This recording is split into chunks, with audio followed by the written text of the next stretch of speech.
Crossing our fingers. Hey, everybody, it's Hopefully. United Adventure Company here with you for Delta Green. There ain't no vampires in Adhamiya, Ernie. Um, Welcome, everyone, and happy International Game Masters Day to everyone out there who runs games, especially to our very own handler tonight. Thank you very much for putting together this game. We appreciate you and want to say happy International Game Masters Day to you. Um, Thanks also to our Patreon supporters, Nathan and Aaron, for giving us some support out there on Patreon. If you like what you see on our channel, the content that we bring you, make sure you give us a big thumbs up on that like button. Hit the subscribe button, ring the bell, and then jump on over to our Patreon page. Links down in the description of the video or on our homepage, and give us some support that way. We really appreciate it. And thanks to everybody who subbed this week. Wow, we're like rolling with subscriptions and watch hours. It's fantastic. We're gonna be there in no time, I'm sure. So thanks everybody for that. Um, Hopefully we have audio. We've been having some audio issues with YouTube lately, but I think we're okay. Turn on subtitles just in case. They're supposed to be on actually, There you which go. You which can always is read. which is it says subtitles and closed captions unavailable. So Yeah, I was gonna say the subtitles are off, but the audio is good. So okay, audio's good. Okay, that's great. Fantastic. So glad that we have audio tonight. So it wouldn't matter because nobody's watching it anyway, so it's okay. um I'm gonna toss this over to our handler to bring us back up to speed, get us rolling. I think we just saw Ernie, didn't we? Is that where we left off? We left off. It was early in the morning, and the agents had made their way to their accommodations, That's right. and everyone else had both Sergeant Lucas and Butch, Luke and Butch. They were both also getting ready to catch some sleep before breakfast, and then I believe you had woken up and gone to breakfast, and Butch was getting the truck ready. D was coming out about that time, and everybody's getting ready. What time do you guys get up in the morning to head out? Um, I think I said I was going to be at the motor pool at 0600. Oh, that'd be real early. You got to Well, remember that you're working on a Middle Eastern schedule, so a little later than that. You might get there about 7:30, 8 o'clock. okay, that works. All right. So you guys are getting ready. When last we left off, you were headed to the brick factory and you were going to be investigating, looking for some sort of artifact that had been found there a week or so, maybe some more, and had been, you're doing some investigating into what was going on there at the brick factory. So, with that, unless you have anything else that you want to do here on Apache, it's going to be time to load up and head out. Now, whenever you leave, you have options as to which vehicles you're taking. You can take up armored Humvees, which will definitely give away who you are, what you're about. You can also take, they are made to appear to be soft skinned vehicles, either the Go Now white pickup truck, also known as Toyota Hilux, or the Forerunner.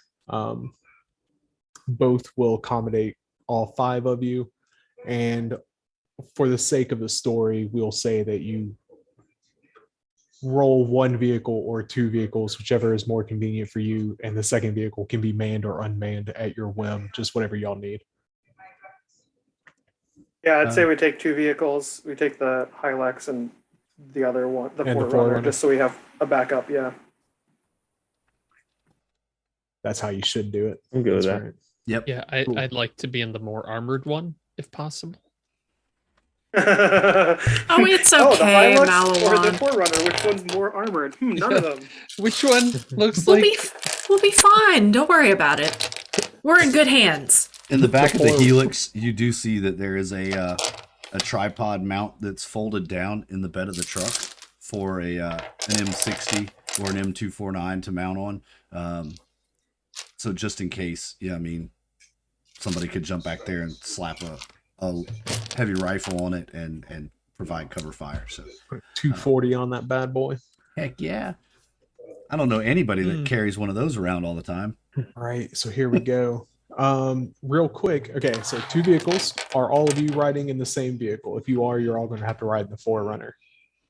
Otherwise, if you decide to split the 5 of you up between the 2 vehicles, I need to know who's riding where. I'm probably most comfortable driving the Toyota Helix. So. Okay. So, all right. so you're- Shotgun, and I'm gonna jump in the the passenger seat of the Forerunner. Who's driving the 4? Okay, I mean, we can have an NPC drive. It's not a problem. the Forerunner's the more armored one, right? Then away Sure. I go. Yeah. If that's how you feel. Sounds good. Yeah, It looks more sturdy to me. definitely not pro letting the civies fucking drive, but so D will just take up the Forerunner. Yeah, I was gonna say I could be in the Forerunner too, so I could All right. drive or not drive. Either one's good with me. All right, so we'll say Luke is going to drive the Forerunner. Morganite is in the passenger seat. Malawan, are you behind? You're behind the driver. You're on the driver's side. And D, you're on the passenger side, back seat. Okay. Butch, you are going to be leading the way. You're in the front of the Helix. You have you have another operator who's going to be riding passenger seat with you. Okay. All right. Somebody I know. Yeah. Word. All right. So I need someone to make a luck roll. I can do it. But do we really want you to do it? Well, I'm not we do. using the gold dice. We do. I'm using We the do. blue dice, not the gold dice. You probably don't want me to, since I rolled all zeros. All right. You So- rolled all zeros. Where's Yeah. your backup character, man? I'm glad you went first in front. Well, that's why I rolled it, because why not? Oh, Jesus. I'm not kidding. Oh, I believe you. Yeah. Sadly, That I'm sounds not right. kidding. It's fine. I mean, it doesn't mean that. Oh. No, it's too dark to see. Oh, Yeah. well. I'll have to redo that one at the break so I can have my dice cam back. Okay. Just so- sign some lights on it. It'll be fine. Also, I don't want to see your shame. This is All right.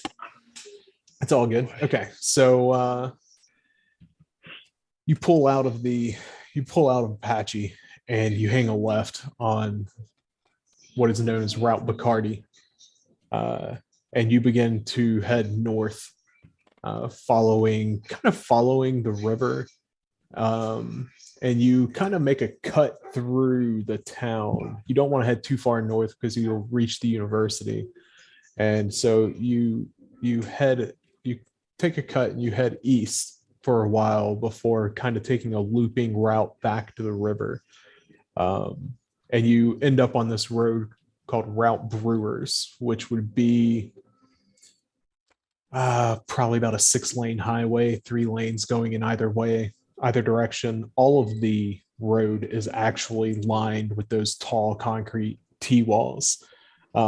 Whenever you get to, or there are various breaks as you are riding down.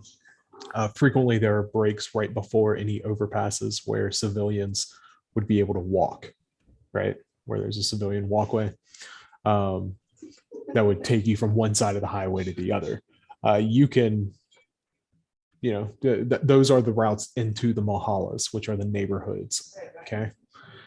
As you're riding down Route Brewers, you pull off the paved road through a break in the T-walls onto a frontage road that runs parallel to the river and the highway. You're able to see the river and the muddy banks dotted with fishing boats and children playing in the shallows.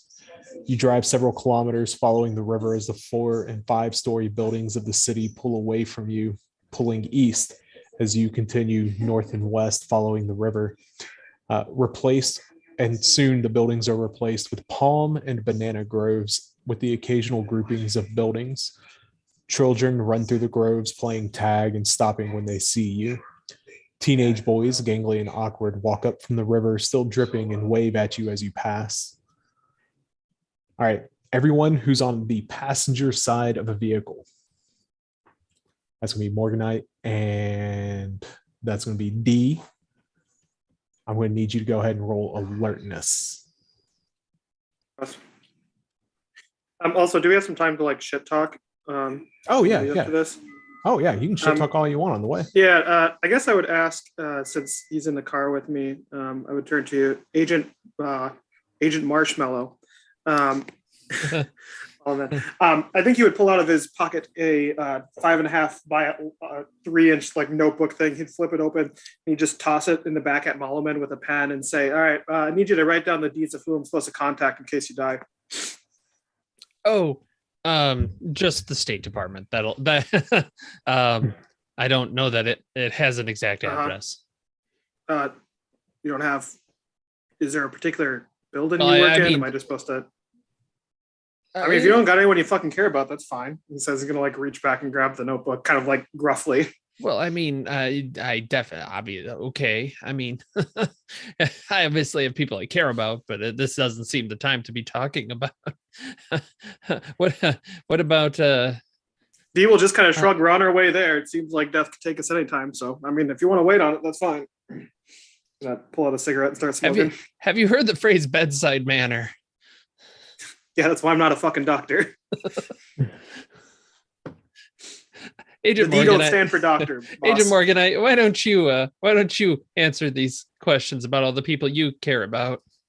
Morganite's in the other fucking car. So Oh, No, she's in the front seat. She's in the front seat. I'm in the front seat of the Forerunner. Yeah. Oh, she is. Okay, I thought she. Okay. Yeah.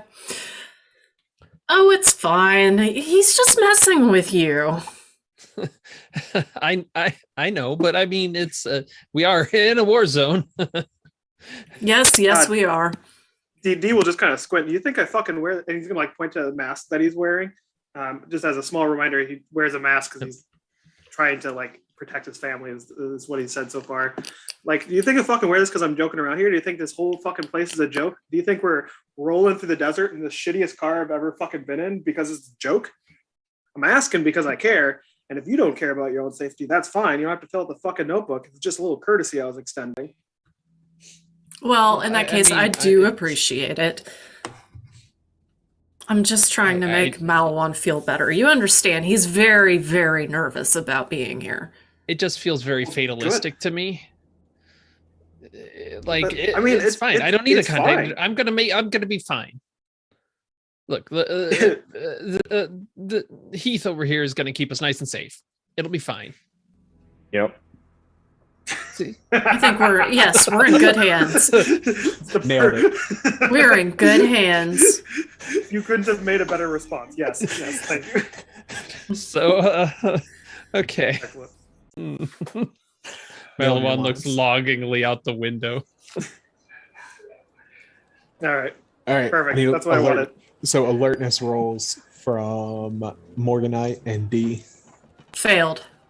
Okay. Do I have to roll under, right? Fuck, I feel like a novice you gotta for asking, roll right? under. It's under? Yeah, okay. Shit. All right. I rolled under 15 out of 50. Yes. Oh, sweet. Okay. All right. So, D, as you guys are rolling along, the road, I mean, it's a dirt road. You're going to have divots and potholes, and you don't drive slowly down these roads. You're making a pretty good clip. I'd say you probably hit about 45 miles an hour. Yep. Got to take those And- potholes at speed, otherwise they slow you down. Yeah, exactly. There's a lot of swerving going on and, watching for things. And as you guys are going, you catch out of the corner of your eye from the one of the buildings that's kind of off into the grove, you see several white birds, doves, pigeons, you're not sure, you're not an ornithologist, take off. Like they just take off and fly into the air. Is that accompanied by any like? Is this in a high up space? No, it's a flat. No, you're in the flats. Like this is just a palm and banana grove. That's the kind of stuff that's going on. Okay, I see.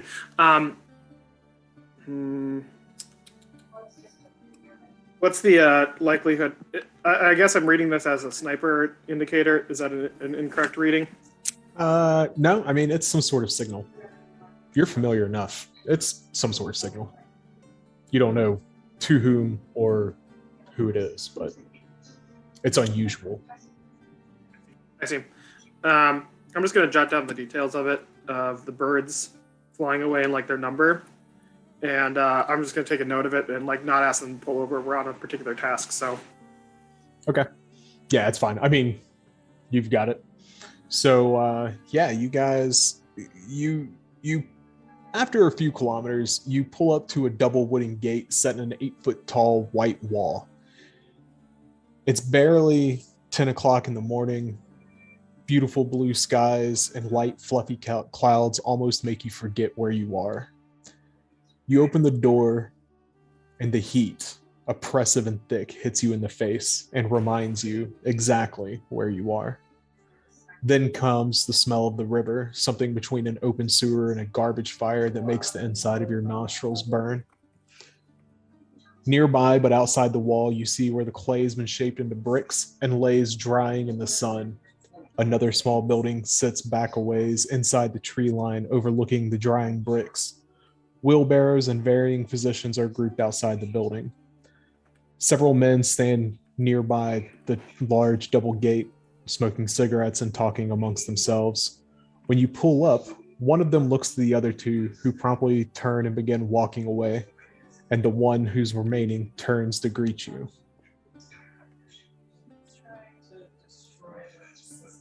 He talks to, he obviously talks to D. Okay. Hold on, got a question here. Let's see. What kind of okay. As far as body armor, you guys are just going to be wearing standard IBAS. It's the vest type where it comes over. And I mean you have plates in it, so they'll stop a couple bullets. My green screen just fell down. Well, Good job. My This is the stream that's immersion. meant to. Now we know who he supports. Saints. And he should be ashamed. He should. He lives in Atlanta. He does it just to troll people. Because trust me, there's nothing worse than a Saints fan in Atlanta. I know. That's why I'm surprised. I guess since D's the one that knows these people, he's gonna hop out of the car. He's gonna like hold up a hand like really rudely, just like stay put while he walks over to the guy by the front of the door. And he's just gonna make sure everything's kosher before he gestures people over. All right, so Basically, yeah. Yep. No, you walk up to him and he stands smoking a cigarette and he looks at you and he's like, Mister, you come looking for the thing we pulled out of the ground. D will just curtly nod. Oh, we sent it to the university many days ago. Uh-huh. They told us that you would be coming out here to look around. I'm happy to open my gates for you. Please come in. What is am I on friendly terms with this guy? I mean, he seems friendly enough. Okay. He's I guess I'm kind of I'm gonna shrug a little bit. I'm gonna point to the cars. These Americans are real jumpy. Like, do you have anything surprising in there that I should know about? Bricks? Are they scared of bricks? These brick again just kind of jokes. like gonna non-committally shrug and say, "Well, if that's what you say, then that's what you say." Then he's gonna gesture for the rest of the people to come on over. All right. I'm assuming everybody's filing out. Yeah. Y'all Yeah. parked up. Yeah. All right. Yeah. Okay. Oh. so, Right after Heath pops out in his shadow. Yeah. I'm gonna hang back by the trucks okay. and just keep an eye out, make sure I don't see anything crazy going on. Okay. We'll come back to you then. Okay. And we have the other NPC, the operator, Yeah. with us as well. Okay. Yeah, I'm assuming he'll stand out there with Butch because he rode with Butch. Yeah. I think Yeah. that's Makes fair. sense. Okay. So the man turns and opens the gates. And as the gates open, you're able to see inside this 8-foot wall. Okay. Inside, pallets of bricks of varying sizes and colors are stacked in rows inside the yard. 2 structures sit back in one corner, along with a smaller building to the side along the side wall. The man shows you the whole yard. Just, he talking through D, he points over to one of the structures and he's like, "Oh, my house, my family. We live here. We've been here for decades. My grandfather built this house." And he begins to talk about, all sorts of cars and things that he owns, really kind of hyping himself up, about how successful he is and everything. And as he begins to walk you back toward the 2 buildings, a small child, a girl, maybe 7, comes running out and jumps into the man's arms. He hugs and spins her in the air, laughing, and for the next several minutes, she's talking to the man. Those of you who have any Arabic or Iraqi or anything in that family, you pick up a few words here and there. She appears to be his daughter. And for D, she begins talking about fanciful things. Do any of you have Iraqi besides D or Arabic? I have Arabic. I have What's your- Arabic as well. What's your Arabic ratings? 40. 40. Mine is 20. Okay. You can both roll to see if you can kind of pick up what she's talking about. While they're rolling, can we say it's safe that I also have some lollies in addition to my cigarette collection? Oh yeah, yeah. I mean, you probably walk around with on your body armor. You probably have a pouch that's just full of candy that you give Perfect. out. Yeah, that's a real thing too. 15. Yes. Okay. Yes, I got 25 under 40, so yeah. Okay. Yeah. Sweet. All right. So give me 1 second. All right. So for those of you who succeeded, the girl is telling her father about a dream that she had. You don't, because you speak Arabic, it's not quite the same. There's some overlap. Lucas has been in country long enough that his Arabic is a little more slanted towards Iraqi, and so you both are able to pick up. She's talking about a dream, and she's talking about playing, and she just continues to tell this story. And the 4 of you are standing in the middle of this yard, pallets of bricks, and time is passing.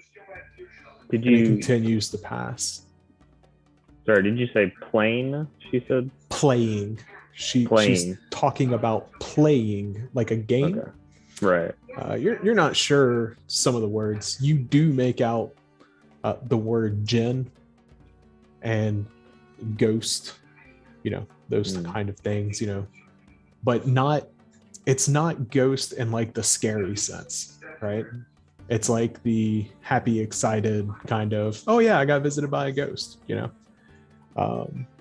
and she keeps telling the story, and the man squats down and he's sitting there listening intently as you stand here baking in the sun, and you begin to sweat. I'm sorry, D, could we get this moving along? Can we see where they found the artifact, please? Yeah. Do I understand the dream perfectly then? Is that my, yeah. I see. Yeah. You messaged me. Okay. Yep. Hang on. So yeah, he's gonna craftily hand to the girl with the children. I see. Okay.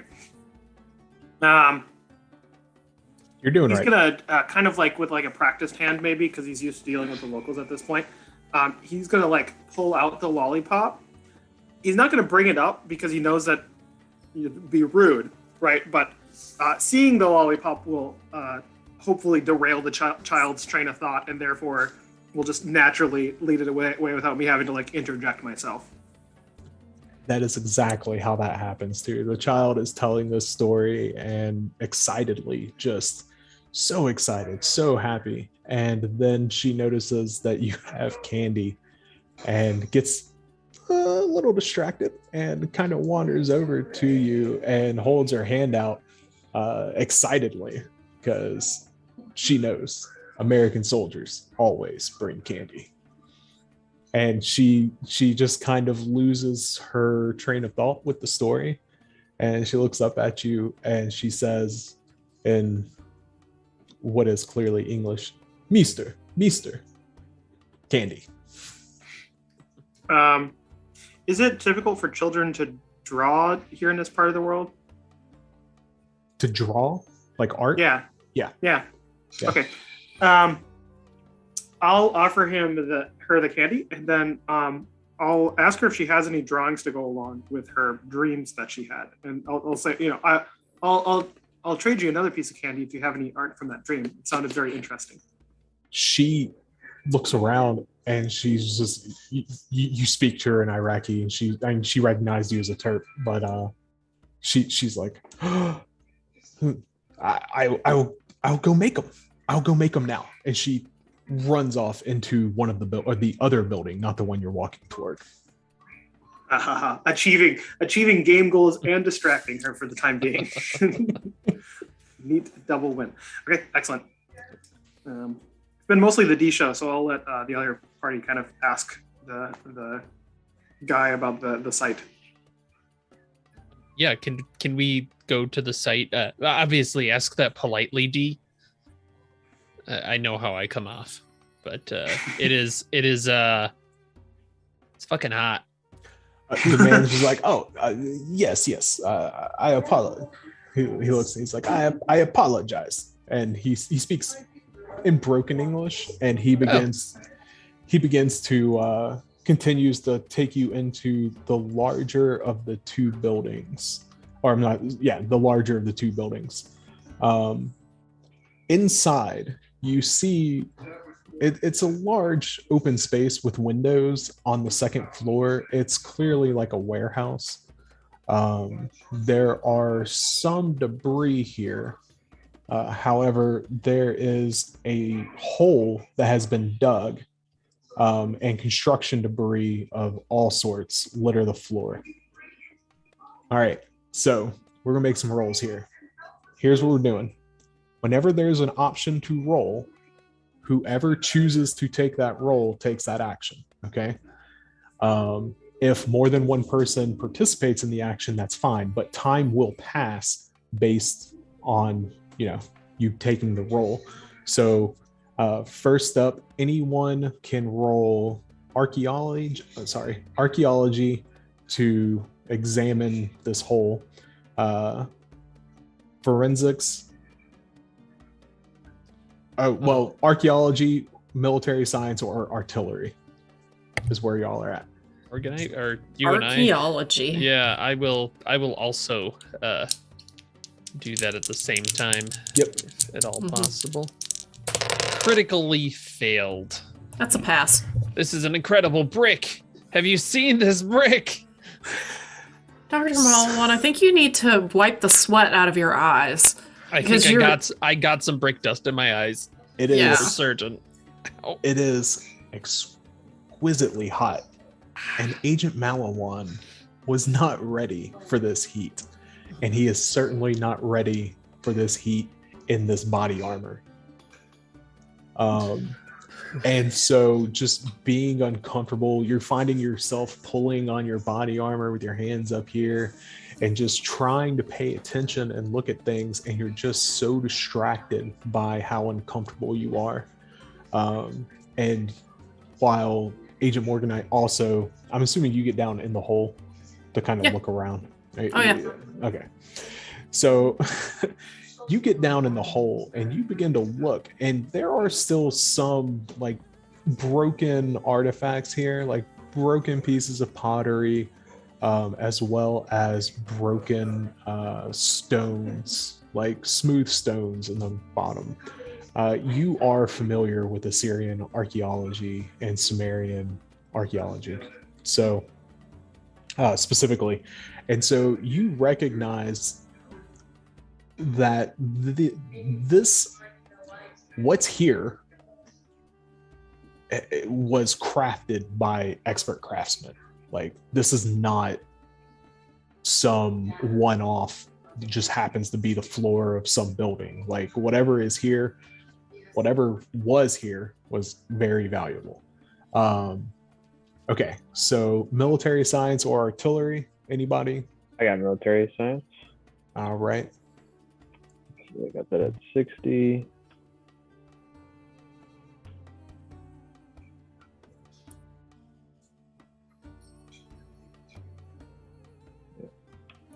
I'm still getting used to the roll Oh, you good? on the thing, but You just, there you go. What'd you get? nah, 62 out of 60. So Okay, Yeah. so with the 62,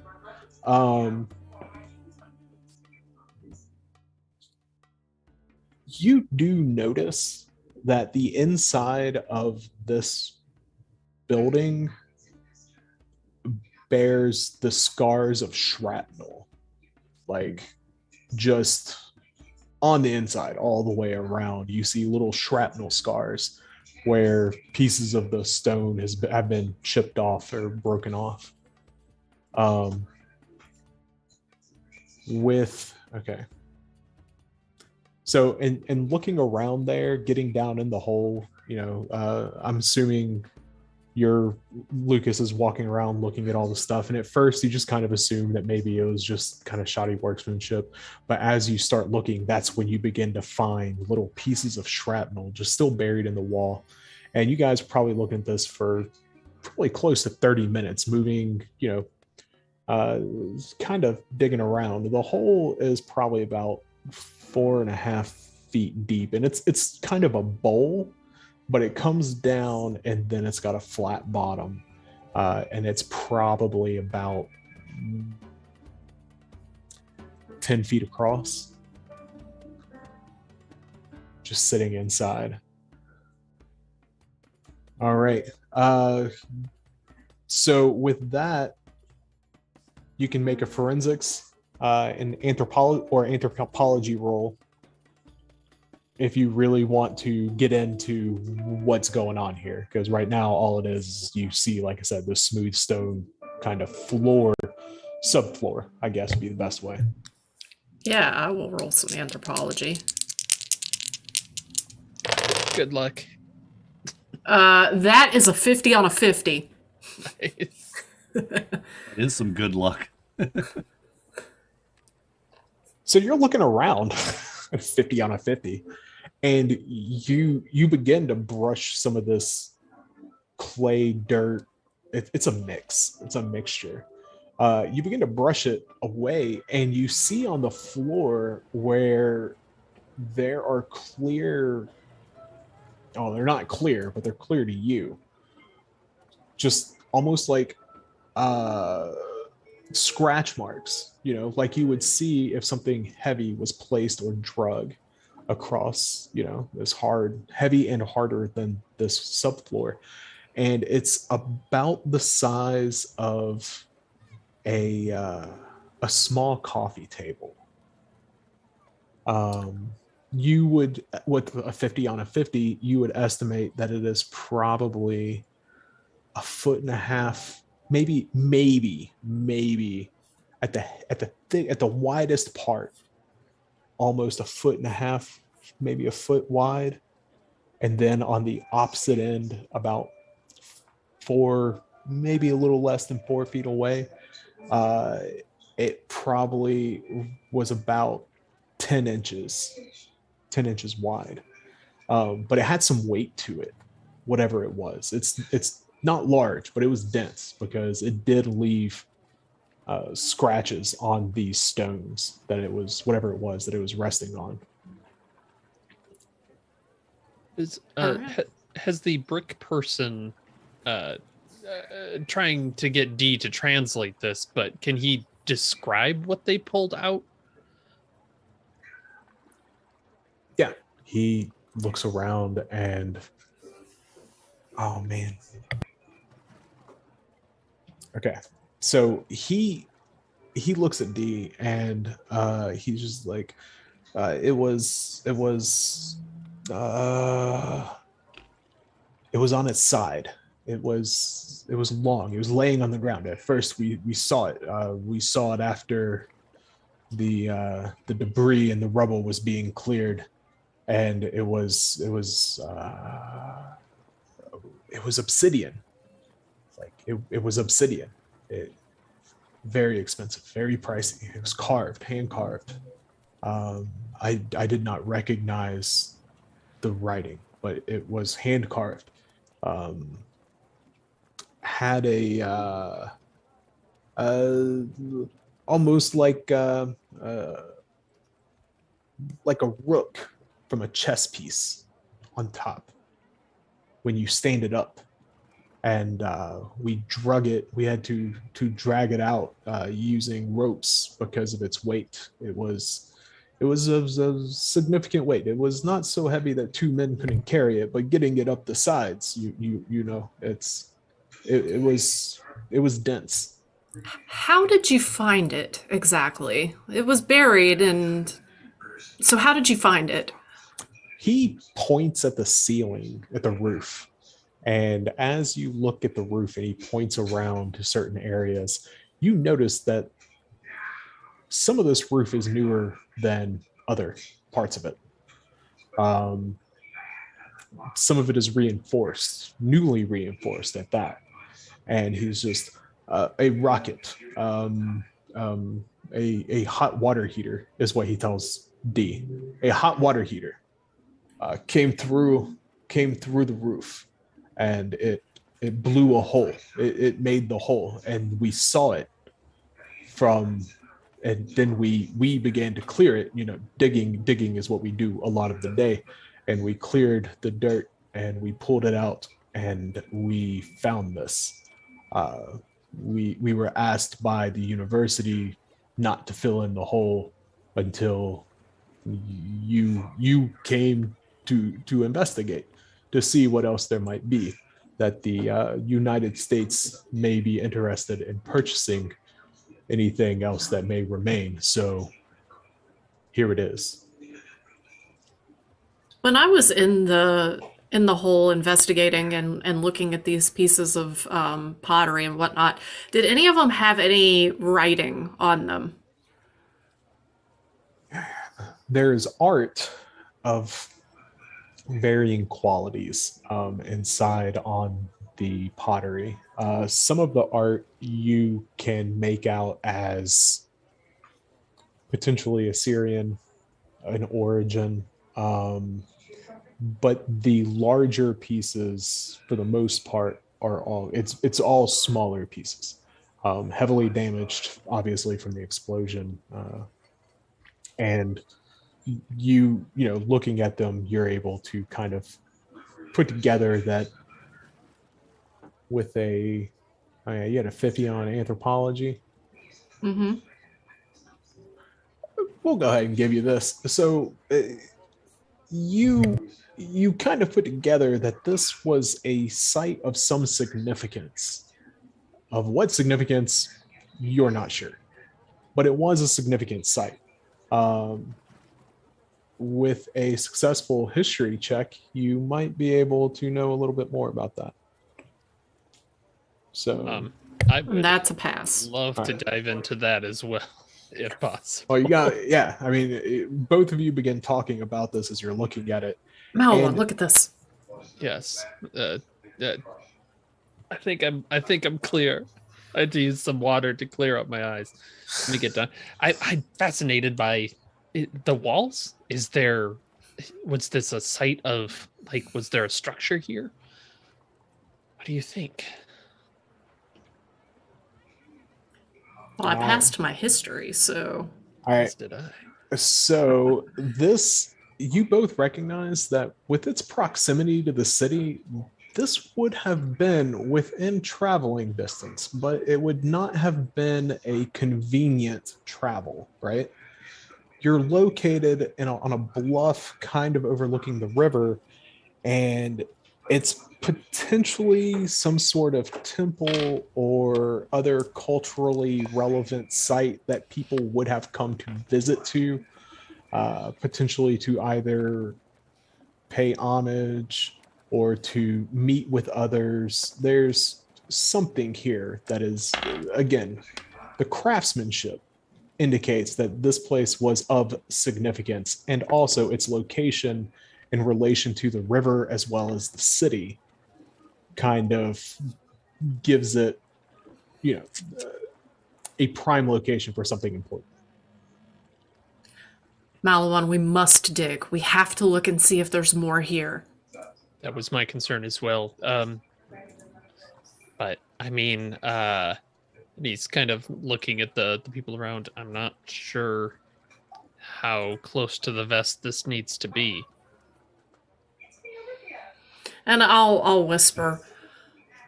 All they know is that we're here to look for cultural antiquities. They don't need to know what exactly it is that we suspect might be here.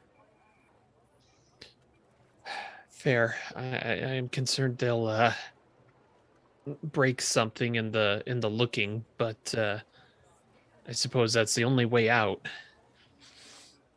Unfortunately, I don't know that we have a choice in the matter. We have to find out more. We have to know what was here. Yeah, obviously, yes. What? And he's kind of turning up. What are your plans to excavate the area? Are you able to begin on that? Just kind of looks at you. I mean, we can dig more if that's something you would like. Yes, very much, yes. Yes, is it okay if we're involved in the digging? We would really like to be here and inspecting everything. And you notice, like, Morganite had been very, like, playful and, like, flirty and joking a lot, and all of a sudden she's, like, very serious and focused. So, it's a pretty big change in her demeanor. Starless, I assume that we have money to do this job. Yeah. You walk around with what is essentially an envelope to facilitate such things. The man looks at you and he's like, "Oh yeah, of course we can. I'm sure we can make arrangements. You can finish digging out all you want." Yeah, I think Dee would interject at this point and be like, "Dee, we're thinking about expanding some of the buildings that we've been working on. I'd like to buy some of your bricks, a few days worth of effort, if that's fine." Yes, of course. Well, of course. We can have them delivered if you would like. Just tell me where you would want them. Yeah, I guess Dee's just gonna go for like the mutual understanding sort of thing and be like, they can stay here until we need them. So you don't have to deliver them. Why don't you free up some of the the space until, I free up some manpower to help us do a little bit of digging here. We'll pick up the bricks later, and then he'll wink. Yeah, that's exactly how that conversation works. You figure this warehouse probably could hold close to 16 pallets, maybe 20, just depending on how tight they wanted to pack it. But right now, the hole is occupying probably the space of 6 to 8, and you feel like that's probably a pretty reasonable request. And you pay him for 6 to 8 pallets. You just bust out your cash and hand it to him. And he's like, "Oh yes, miss. When you ready for delivery, you let me know. We deliver wherever. Until then, if you need any help, let me know. We have tools. If you need, do you need tools?" Yeah, I think you'd. Yeah, if you could spare a couple of the guys that would work, maybe we could take some less amount of bricks if you could dedicate a few guys helping us dig. That might be good.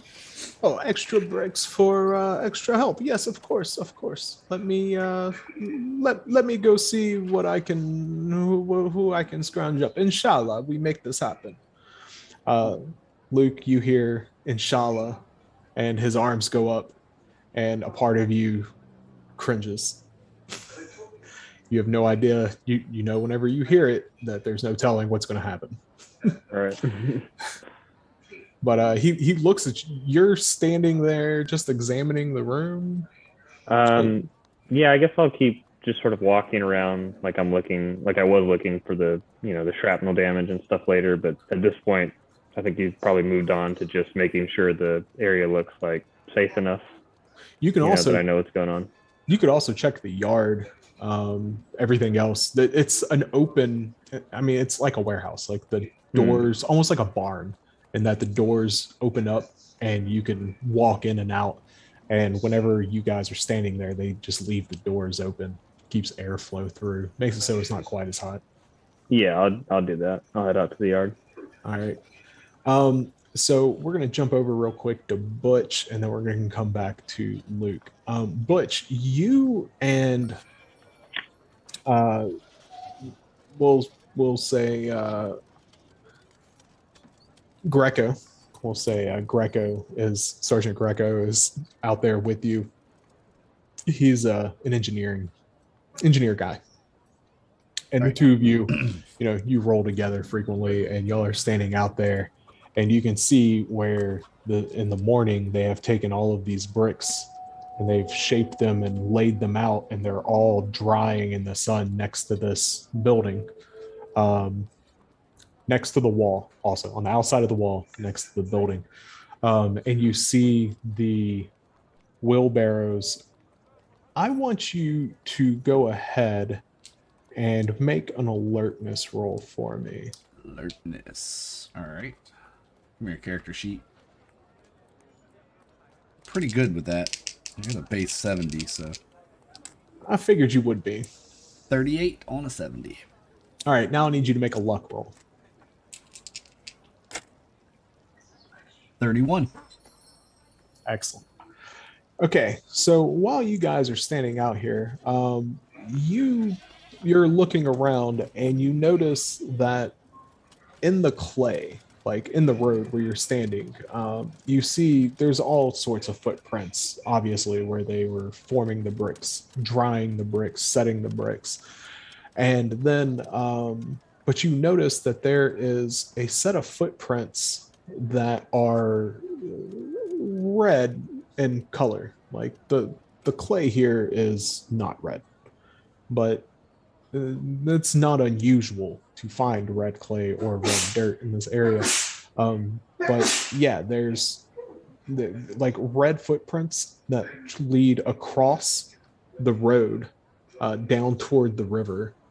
And then you see two sets of footprints lead back from the river across the road, coming from this brick area. I'll kind of bend down, investigate, check them out. I'm not expecting them to be damp, but I just want to see, like, kind of check out and see how fresh they may be. Uh, they're not. They were not made today. Anything other than that under the sun, Kind of hard to tell. Okay. you don't know, unless you want to. Unless you got forensics. No, I just I didn't think you did. nah, just kind of a yeah, that's recent. Um, I'll turn to Greco and what do you think of this, man? Looks like somebody came up, went down, met somebody at the river, and came back up. Kind of what it looks like to me. The last couple of days, at least. One set of footprints going down, two coming back. I mean, I'm not saying that they're buying children, but wouldn't be the first time I've seen it. Well, I mean, they gotta do their labor somehow, right? So, does one set look smaller, like child size? Definitely.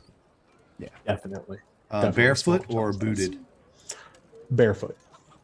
The smaller set is barefoot. What about? Oh, both are barefoot. Okay.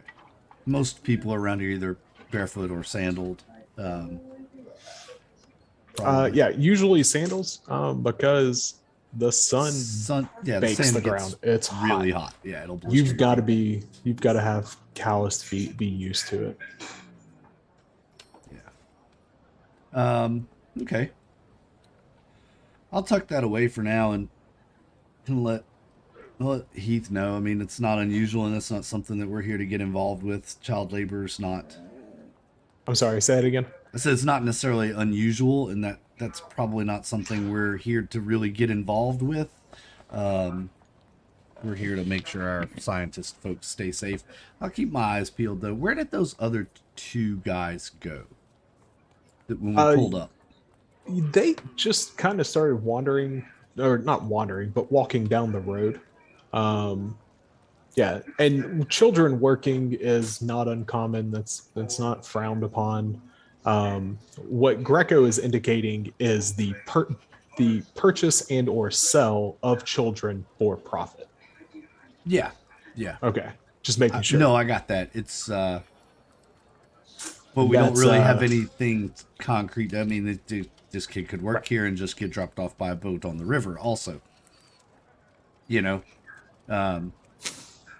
not the most likely scenario where we are, but hey, it's a possibility. I'll tuck it away for a minute and kind of keep my eyes open to see if see what I see as far as child labor going on. What's the labor force? Oh, I mean, you can see there are children here that are very comfortable. Clearly, they live here. They're playing in the groves, running among the trees. There are more than one that post up on the corner of the wall or behind this other building that's just inside the grove, peeking around at the two of you, and you hear them laughing and making jokes and excitedly whispering back and forth. And yeah, you catch more than one like staring intently at you, and then when you look at them, they hide behind wherever they are. I'll go ahead and I'll pull some chocolate out. I probably have some chocolate in my vest, chocolate bar, and I'll just kind of hold it there. And, next time I see one, I'll casually just kind of point the chocolate bar to them, see if they're interested in. They shout, "Chocolata, chocolata!" And soon you are finding yourself being swarmed by children.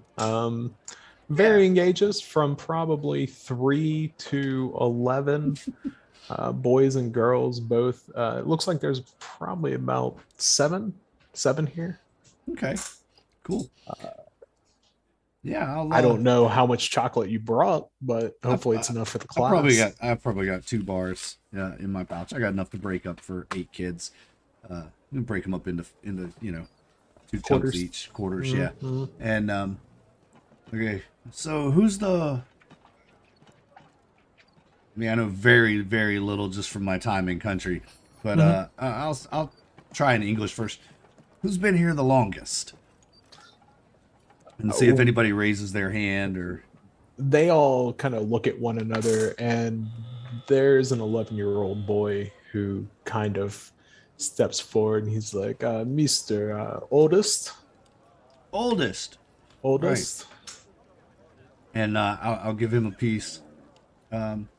Youngest is probably, and I'll point to the 3-year-old.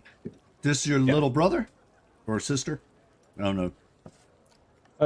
Yes, brother, little brother. Little brother. And I'll give little brother a little piece of chocolate. And I'll continue this exercise and see if anybody doesn't fit the family motif. No, they all, every single one of them. As he introduces them, he knows some English. He's able to communicate, brother, sister, cousin. Okay. But all of them are related. Okay. At least he tells you that all of them are. He tells relatives. me they're all related. Yes. Yes. I might need to roll for this, but as I'm doing this, are there any other kids around that maybe stay hidden, stay back, don't come up? It's hard to tell. You're basically surrounded by small children who are excitedly eating chocolate and talking to you in Arabic and broken, or Iraqi and broken English, and it's hard. You can't really make out anyone else. Well, as I get done with the chocolate, I'll show them. I'm out. Don't want to get you in trouble. Baku. I guess. Baku, yeah. Don't want to get you in trouble, so might better get back to work. Or you. They realize when you give them Maku, they realize that that's the end of all the chocolate. And at that point, they all, excitedly finish whatever they've got and take off back into the groves, playing games.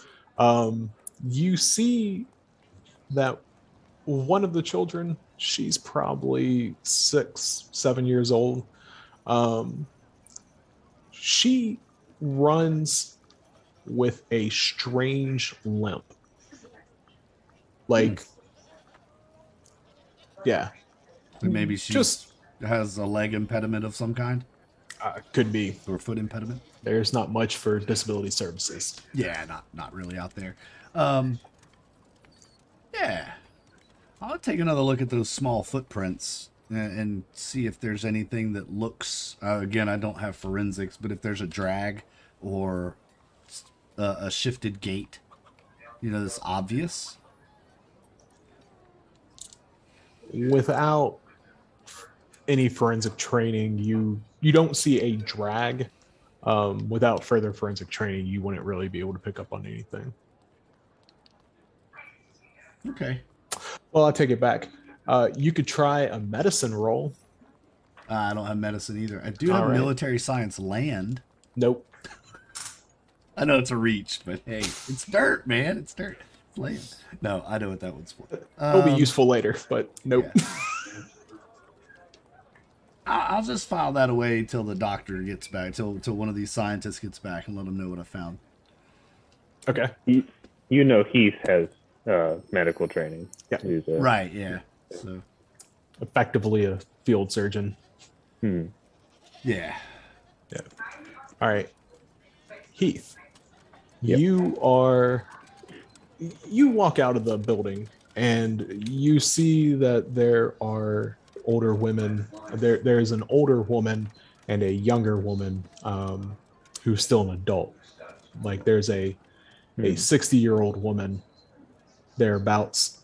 And then you see that there's probably a woman in her mid to late 20s over conveniently doing laundry next to the house in what appears to be a built-up rock basin. They're both standing there watching you intently, but from the corner of their eyes as they chatter back and forth. Both of them wear head coverings, just open-faced. They're not in like a full burqa or anything, but they are wearing head coverings. And as they sit here and work this laundry. And as they wash it, they're hanging it up to dry.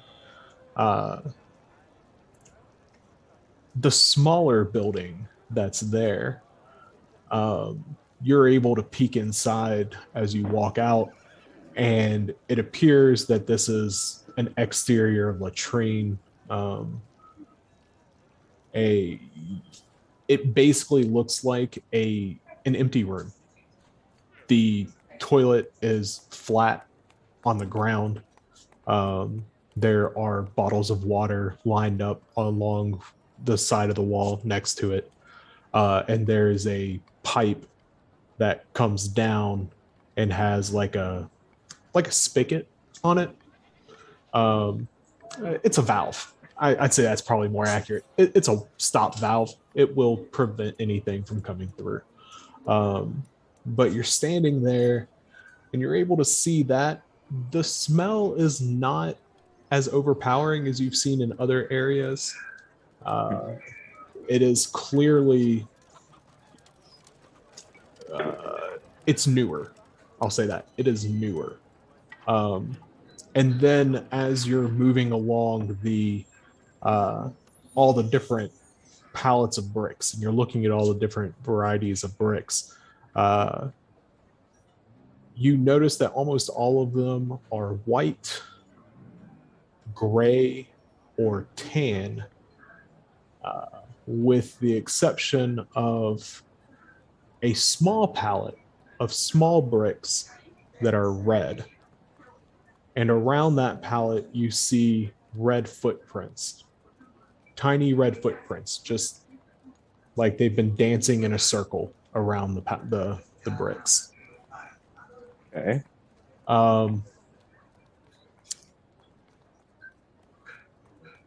And as you make your way, I want to say, if you were looking at the yard, the buildings were on the right, kind of towards the back, and then the trucks, as y'all parked, you drive past the gate, and so the bricks that are drying in the sun are over on the left.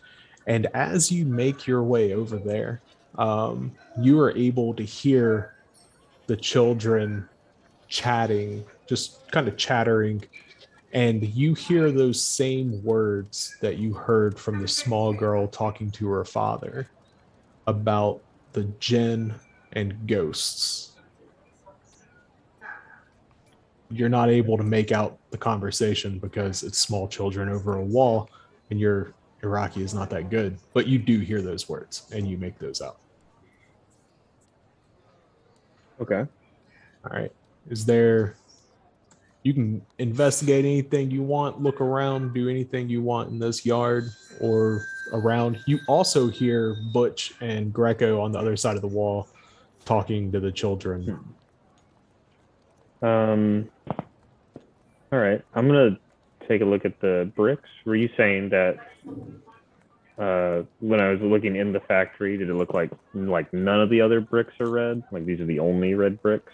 So the word factory, this whole place is the factory. Right. They are building the bricks. They dry them in the sun. We call it a factory because it's manufacturing. They would, you might call it a brickyard or whatever, but it's manufacturing. These bricks in this one corner, that's they're not hidden, but they are the only bricks here that are red. And they're smaller in nature. They're kind of stacked up. And do you have any science? Like regular science? It could be any science, but regular science. No, I don't have any regular science type of Okay. skill. Looks like. All right. Then in that case, give me 1 second. I gotta look at it.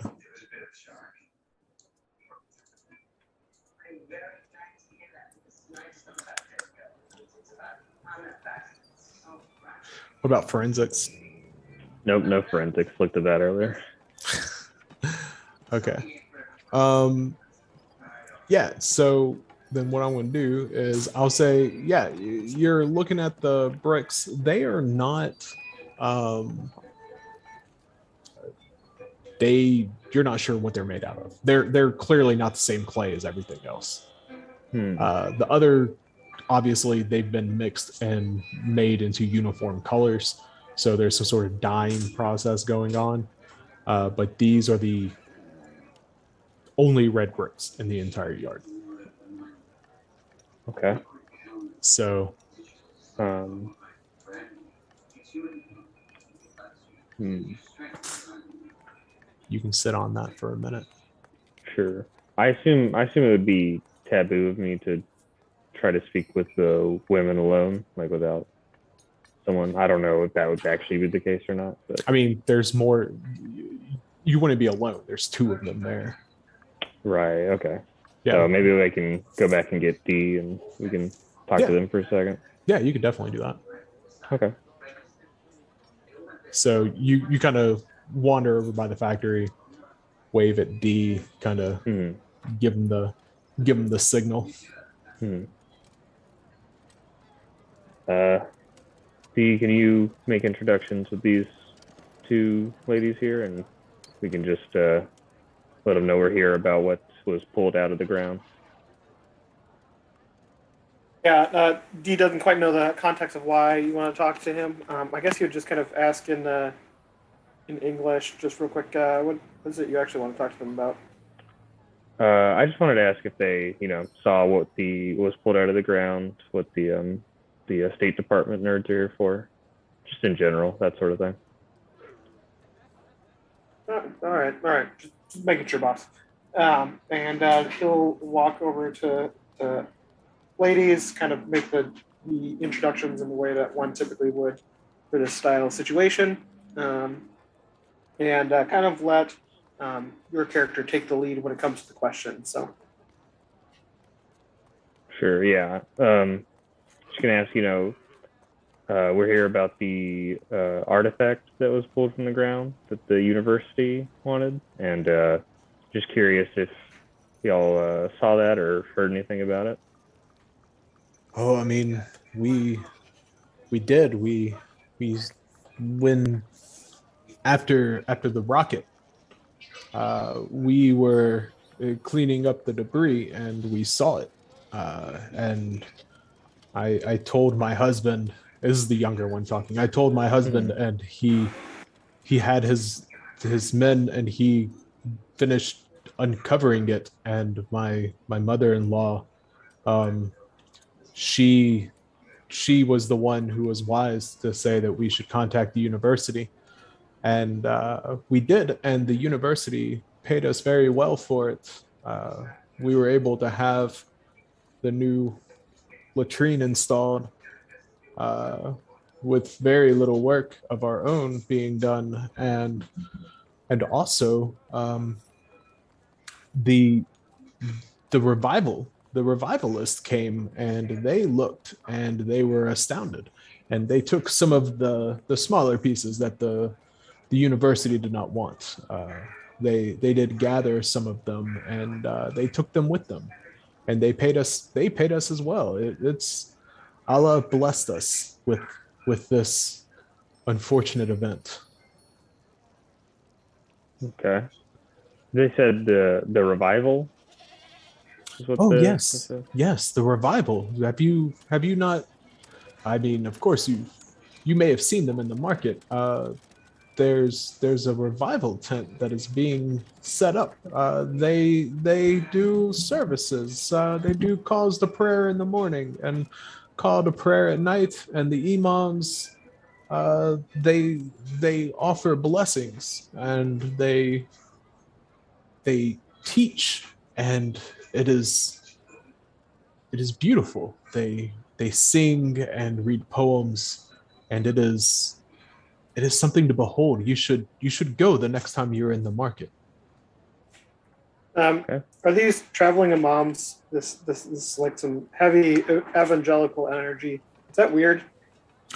It is a bit unusual to have a non-funerary religious activity in the middle, like in the streets like this. Like what she's describing, it's not unheard of, but it's not, I mean, it's not something Right. that you see very often. It'd be weirder than it would be in the U.S. Is kind Oh, of yeah. the standard, Oh, yeah, the connection point. Yeah. Yeah, yeah, Okay. yeah. Yeah. Yep. You keep going. Just clarifying that. And do they? Could you describe the object for us? The Oh artifact. yes. It was a like an obelisk, and the way she describes it, she actually compares it to a column, right? That's narrower at the top than at the bottom, and that it has four prongs that come up out of the top, again with that rook, that description of a rook on from a chess piece. Chess is very common here. And she actually says that there was a bowl almost that was on the top of it, like between those four pieces that stick up, there's like a bowl inside of that, almost like you would offer like incense, where you would burn incense or an offering of some sort. Okay. And then she goes on to describe the strange carvings on it, that she is not familiar with.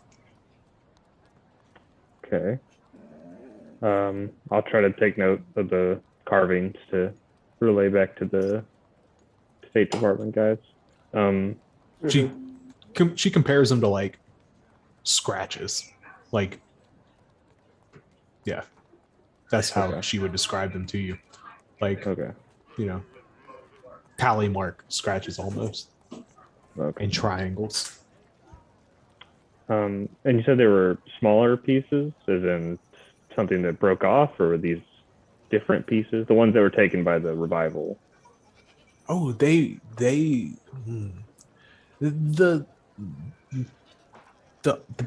object that the university took was intact. It was one piece. The revivalists, they came later. They had spoken with my husband in the market, and they came to, and they went into the hole and they dug around, and they left with smaller, they were hand size pieces of this same dark kind of stone, whatever the obelisk was. It was heavy but smaller and had the same type of markings. Triangles, they were mostly triangular due to being broken, but they took several of them. I would say probably a basket's worth. Think of like a half laundry ham, or half of a laundry basket, like shallow. Mhm. That would be a basket's worth. Okay. Well, thank you so much. You've been very helpful, and I think that's all we need from them. Shukran, and she, bows her head as you walk Right. away, and the mother-in-law does the same. The mother-in-law stands there. She doesn't talk. She just stands and listens while her daughter-in-law talks. Right. Yeah, I guess if she is staring, the mother-in-law, does she seem disapproving, or is she just choosing not to involve herself? She's just reserved. She's not comfortable necessarily talking with Americans, but she doesn't have any business with Americans. She's not upset with them. She has no strong feelings either way, but she's reserved. And since she has nothing to say to them, she's avoiding it. Okay, yep, I'm not going to press that then. She can have her privacy. Pretty common, especially for older women. It's not unusual. Okay. Yep, All okay, right. I'm good with questions then. Cool. We're gonna jump back to Morganite and Marshmallow. So are we alone in this pit while they're kind of gathering their people, or have they started to come out and dig already? Yeah, no, you're alone in the pit right now. This is going on while simultaneously to what we just saw with Heath talking and with Butch talking to the children. Agent, I am a bit concerned. That little girl outside, she was talking about a ghost or djinn. Um, I'm concerned that there may be, as you know, it's something extra here. Obviously, um, we're going to have to take care of this family.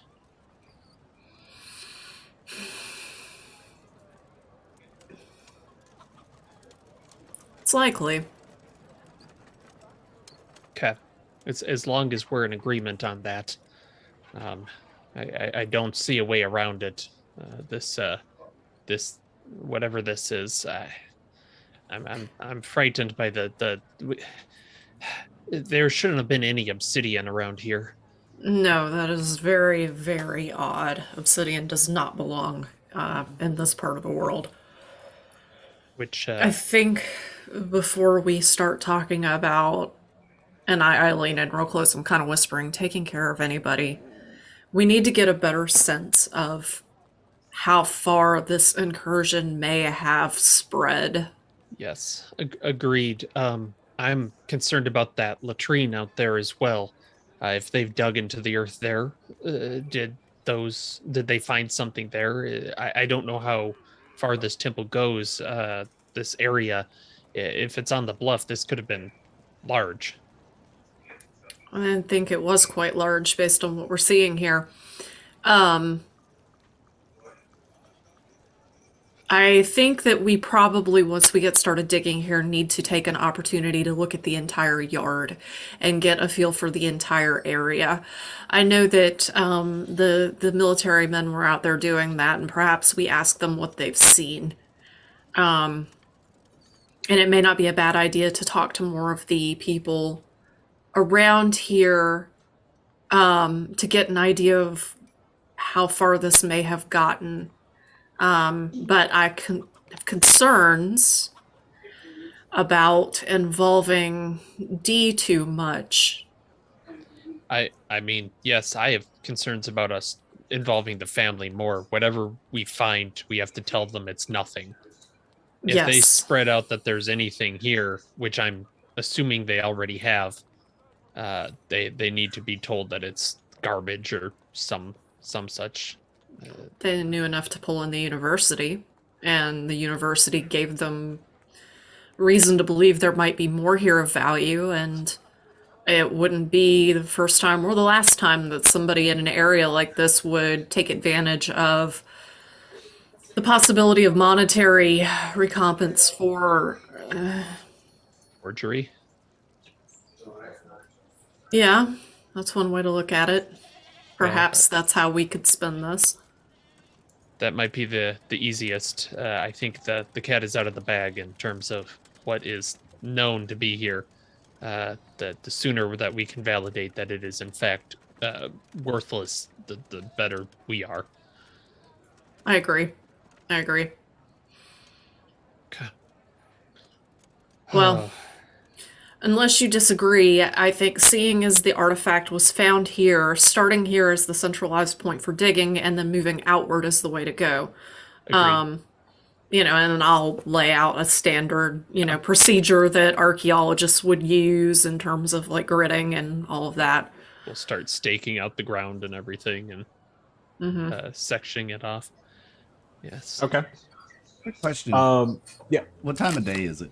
You said it was about 10 when we got here. How much time has passed? About 10 o'clock when you got here. It's probably getting close to 11:30. Okay. Luke and Butch, by the way, both of you would be wearing head comms, so you'd have earpiece at least on one side and a microphone so that you can both communicate with one another using embedder radios. Yep. So they're secure radios. After the kids go back, I'm kind of thinking back as the crowd around. I was looking at all these kids. Did any of them have red clay on their feet, or A few of them did. a few of them did? Okay, a few of them. All of the ones with red clay were the younger ones, and they also had red like on their knees and on their pants. Like they were kneeling down in something red. Like maybe they were kneeling in red dye to make these bricks, perhaps. Maybe. I'm gonna hit Heath up on the radio. I got something weird out here, man. Copy. Red I'll footprints heading down to the river.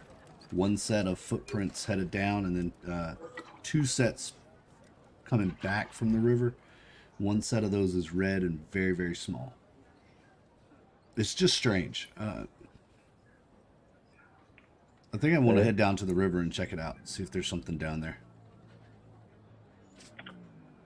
Got it. Steve, or take, sorry, what was there Greco? NPC's name? Greco. Greco. Take Greco with you, and let me know what you find. Copy that. How far down? I'm guessing it's not that far. What, 50, 100 yards maybe? to the Oh, river? not even that far. You from the edge of the road to the river, I mean, it's probably 15 to 20 meters.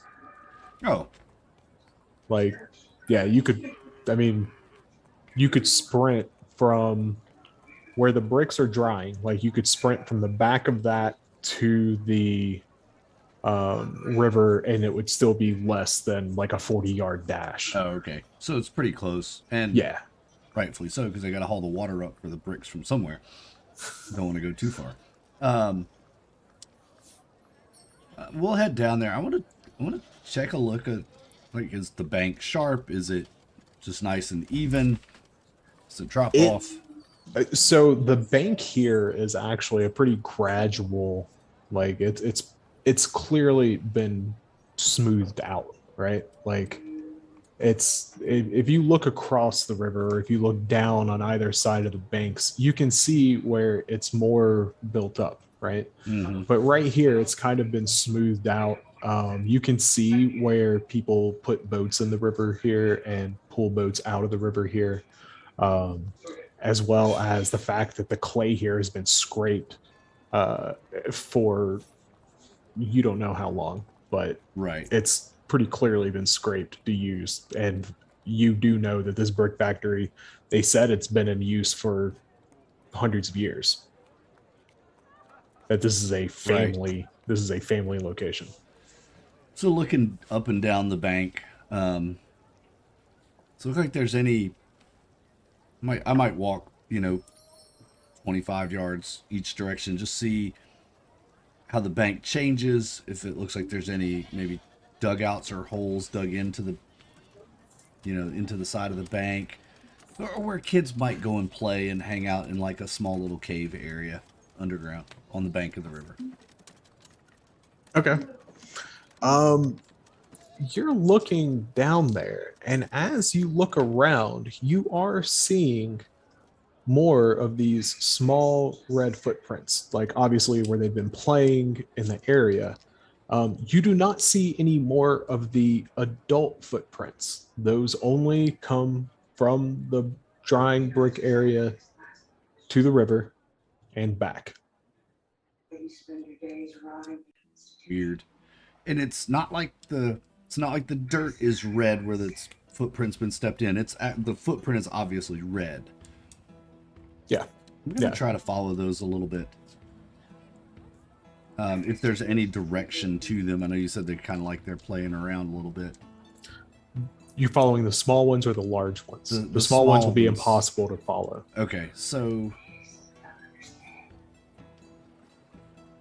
You can follow the large ones, but you cannot follow the small ones because they go in every direction, and there are Right, so right. many of them. so the large ones that aren't the adult footprints, right? Yeah, they would be. You would guess they're from an adult. And they person. go back up towards the. Yeah, they come through where the bricks are drying, right across the road, and then you see them come back. Have I run into this anywhere else, like No, in my time? Okay, I didn't think so.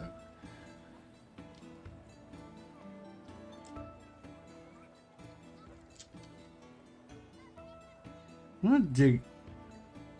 I'm gonna dig in the sand. I'm gonna dig in the edge of the water. there's no sand. or there is no clay. sand. You know, I'm just gonna pick the water up, kind of swirl it around, see what happens. Does it by chance turn around? My brain is sitting here thinking these kids got in the water. They tracked something in the water that is turning their footprints red. The water is mostly like here along the bank. It's mostly brownish green. There's trash floating in it, of course. You also see like pieces like broken reeds and whatnot, where the kids have broken reeds and used them as swords until they Right. weren't even able to maintain their form anymore. They became whips at that point. Yeah. Yeah, just laying there scattered about.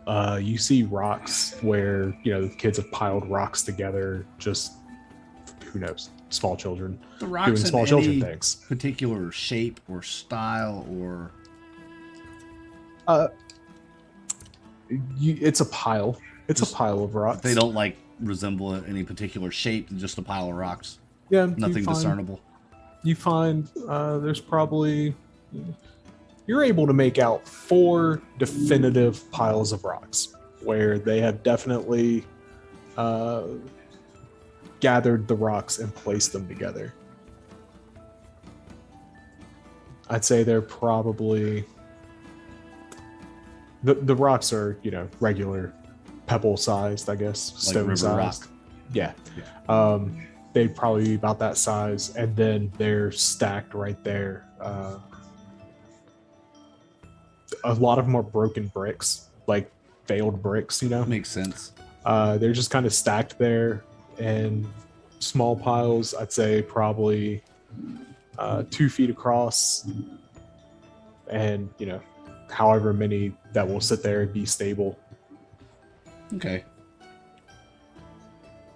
I'll kind of step back and look, see, can I go up the bank edge a little bit, kind of look down on them. Do they make a shape of any sort? No. Just kind A of random. line. A line. Straight line. I mean, a straightish line. Weird. Kids. Whatever. Fucking kids. Kids. Damn kids. Your damn rocks. Would have gotten away with it. So I'm gonna dig out. I'm gonna grab my K-bar, and I'm actually gonna cut the clay where one of these footprints is, and I'm gonna try and. I'm guessing this is kind of soft, wet clay here on the river's bank. Yeah, yeah. So gently, I'm gonna try and shovel it out with my K-bar. I mean, it's not soft like that. You could easily lift it out. Yeah, that's it's not kind of what I soft want to like do. that. I want to cut it out and take it with me, Okay. Yeah, you. and then we'll Okay. head back up. Head back up to the truck. I'll let Heath know I'm found something interesting. I'm gonna get back to the truck, take out my notepad, and sketch out the rocks, make some notes down about what I found, and I'm gonna lay the piece of clay up on the roof of the helix. Just kind of let it bake, dry a little bit up there. It's hotter on the roof. Let it cook it. I want to show this to everybody when they get back. All Let right. them know we're back on post. Yeah. You do that. Greco is also just kind of investigating around among the bricks. While you do that, the owner of the factory has returned with a handful of teenage boys. You would describe them as military-aged males, no mustache, Okay. right?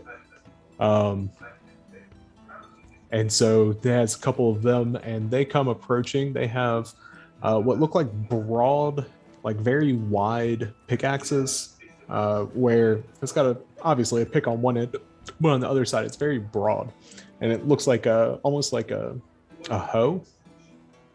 Yeah, Maddox. Yeah, but it's more broad than a Maddox. Okay. Right? It's like this. Oh, you know? wow. Yeah. Yeah. Clear. And exactly. And Mellow Yellow and Morganite are in the bottom of the bottom of this pit, this basin, as they come in. And D, you see them walking through. You and Lucas both see them as they enter from the gates and begin to make their way up. They came from Butch. You and Greco see them come from down the road, the direction you came from. Mm-hmm. There had been some houses down there, and you see them come up from there. Seeing them coming, not knowing that they've called for help to dig, I'll radio back to Heath and go, "Hey, y'all got some labor coming in?" We do. They wanted to dig a little deeper inside the premises around where the object was found. Of course they do. Well, they're here. They should be coming in your way. About half a dozen. Military age, no mustache. Got it.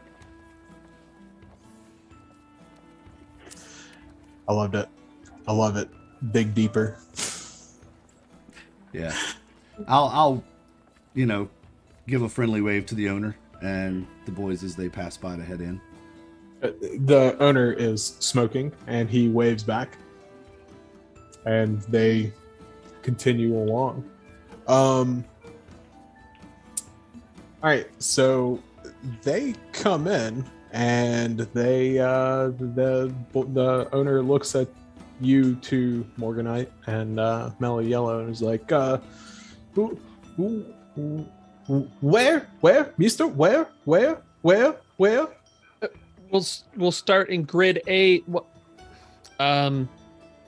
Over here, this square we've chalked off. So you just kind of point at him, and you. Yep. You, And it's man. a square, like we've literally made a grid on the floor of like here, and he kind of acts out like the Mhm. hit this.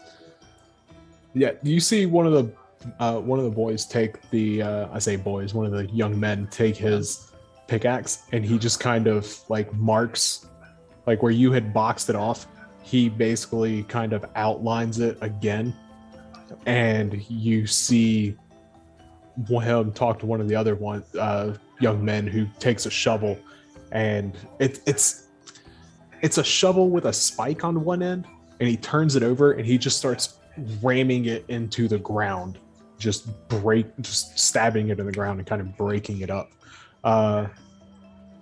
The owner of the brick factory does not do any work. He stands there and smokes cigarettes, and will talk if spoken to,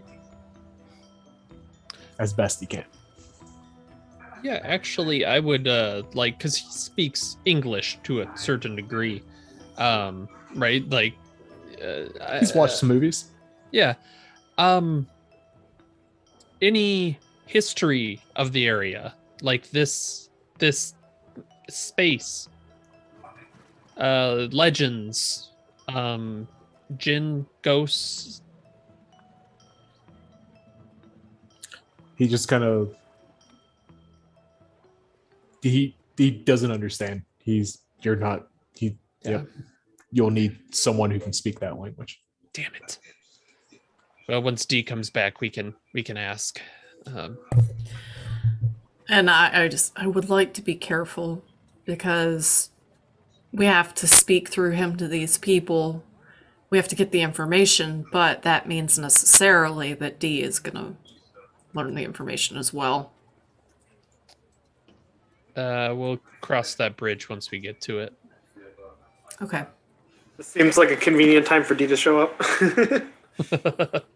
Yeah, I imagine I work D at- and Luke probably, when the guys came in, probably began to make their way back over there to watch what's going on. Excellent. D, yes, over here.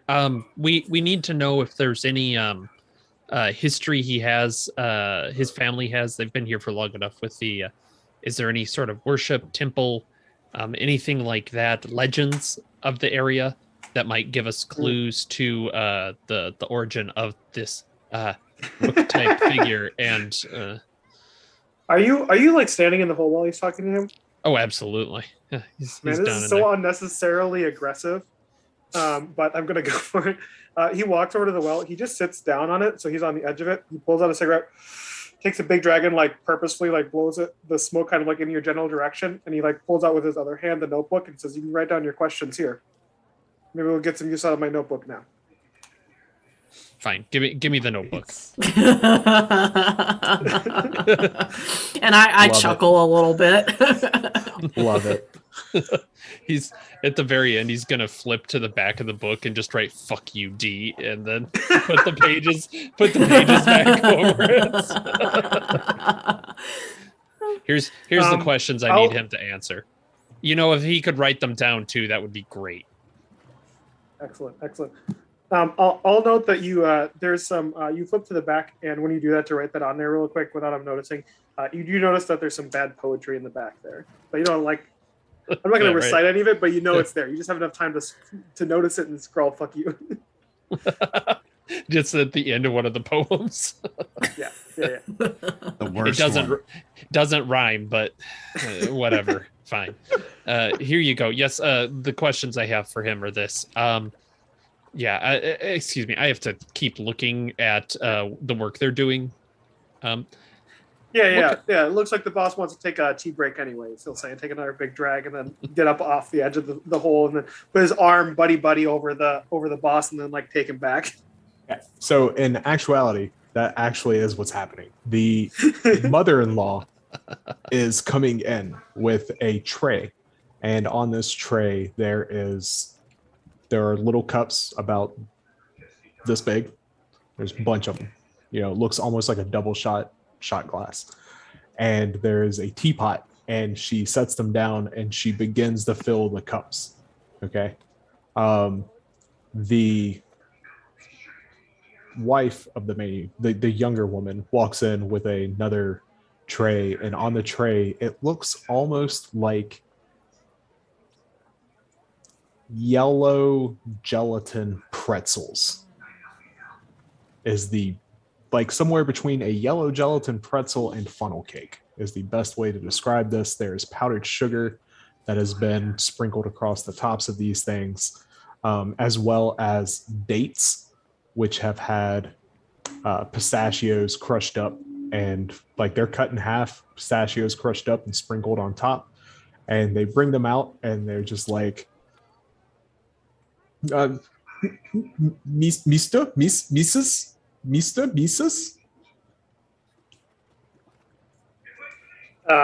Yeah, and I think that D would try to like kind of pull the boss away a little bit to the side, so that way, like they would take the tea, but you'd kind of try to usher the boss out of earshot of the two of them before asking the questions they had. Okay.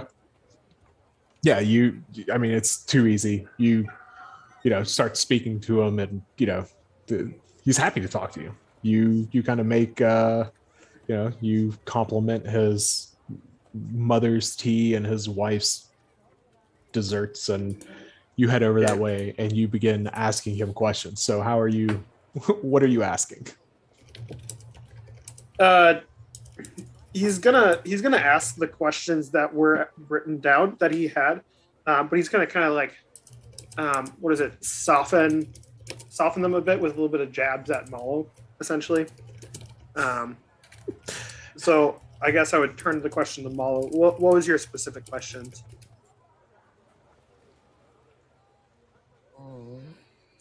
Malo. Mallow? Oh, sorry. Marshmallow? Marshmallow Man. Sorry, no one calls You me don't by my right name. Mallow. Mellow yellow. I called the wrong Yeah, name. right. Just- So- Call the Mallow right Man. name, and now he Bad.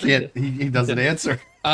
History. Yeah, the same questions I was saying before, like history, legends of the area. Trying to kind of get the. Is there anything weird, rumor-wise, around here? Freya, can I help you? Are you gonna? Doggo. Are you gonna Hi, play doggo. with us? Hello. Yes. Oh, doggo. So loves. those questions. Yeah. Hey, buddy. Yes. It's a big old Because lap everyone dog. wants to see the doggy, not Yes. me. Right. Oh, Everyone so does. cute. And our stream just got a whole bunch of more viewers. Yeah, definitely. You put on her makeup today. She got her No. eyeshadow on. Oh, Oh, Chupapa. So you So yeah, questions, history, anything weird. I think I asked some of these questions, but basically I'm kind of digging more on the history end of things. Yeah, Yeah, yeah. especially Jinn and ghosts. That part is making Malawan deeply concerned. And he's not good at hiding deep concern. Now, I'm kind of curious with mythology, like, you see what I have to work with most days? The Jinn thing, would that be sacrosanct? Would that be no. rude to ask about? Okay. No. It's superstition. It'd be like, talking to somebody in the United States, do you believe in ghosts? Yeah. That kind of thing. The likelihood that the answer is yes will dramatically increase where you are, but it's not rude or anything. You ask and he's like, my family, my great grandfather, he scraped these hills, he scraped these banks, he planted this grove. We were here first, before there were walls, before there were roads. We came and we filled, we built this. He built this with his hands, and now my family remains. It is with the blessing. It is only due to the blessing of Allah that everything has gone as well as it has with us for years. We do not ascribe to ghosts or jinn. That is for the children. Those are the stories for the children. We do go to the mosque, and we have met with the revivalists from the market. Have you met them? Have you seen them with their tents? I've heard of them. Do tell me more about them. I thought that you went to imam, blah blah blah. Like, I assume that there's multiple local imams. I'm sure, right? Yeah. But, I'm just gonna rattle off one of them. Why do you go to this revival instead of the imam you went to before? He looks around and he tells you Allah acts through them directly. They made my little girl walk. Oh, well, everything else you've mentioned, I think that he would have taken notes on just for Malos, but I think he'll stop there, and he's made her walk again, you say? Not again. Made her walk for the first time. And he is dead serious. Like, super serious. He made her walk for the first time.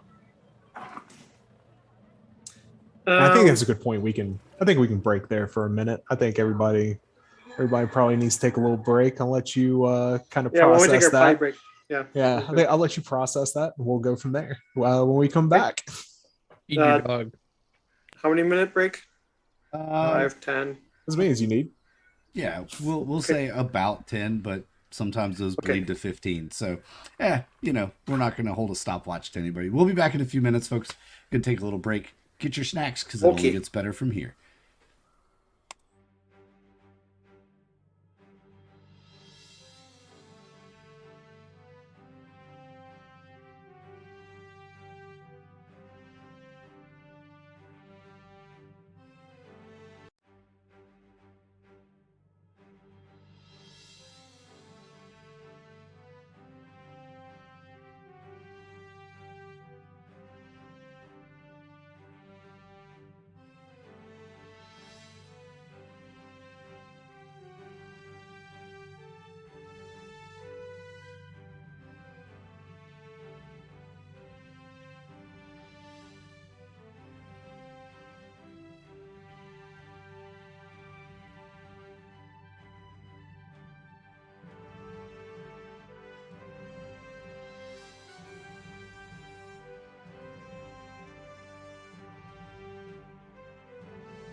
Hey, everybody. We're back from our break, refueled and rehydrated, and ready to go back to the brick factory. So, without further ado,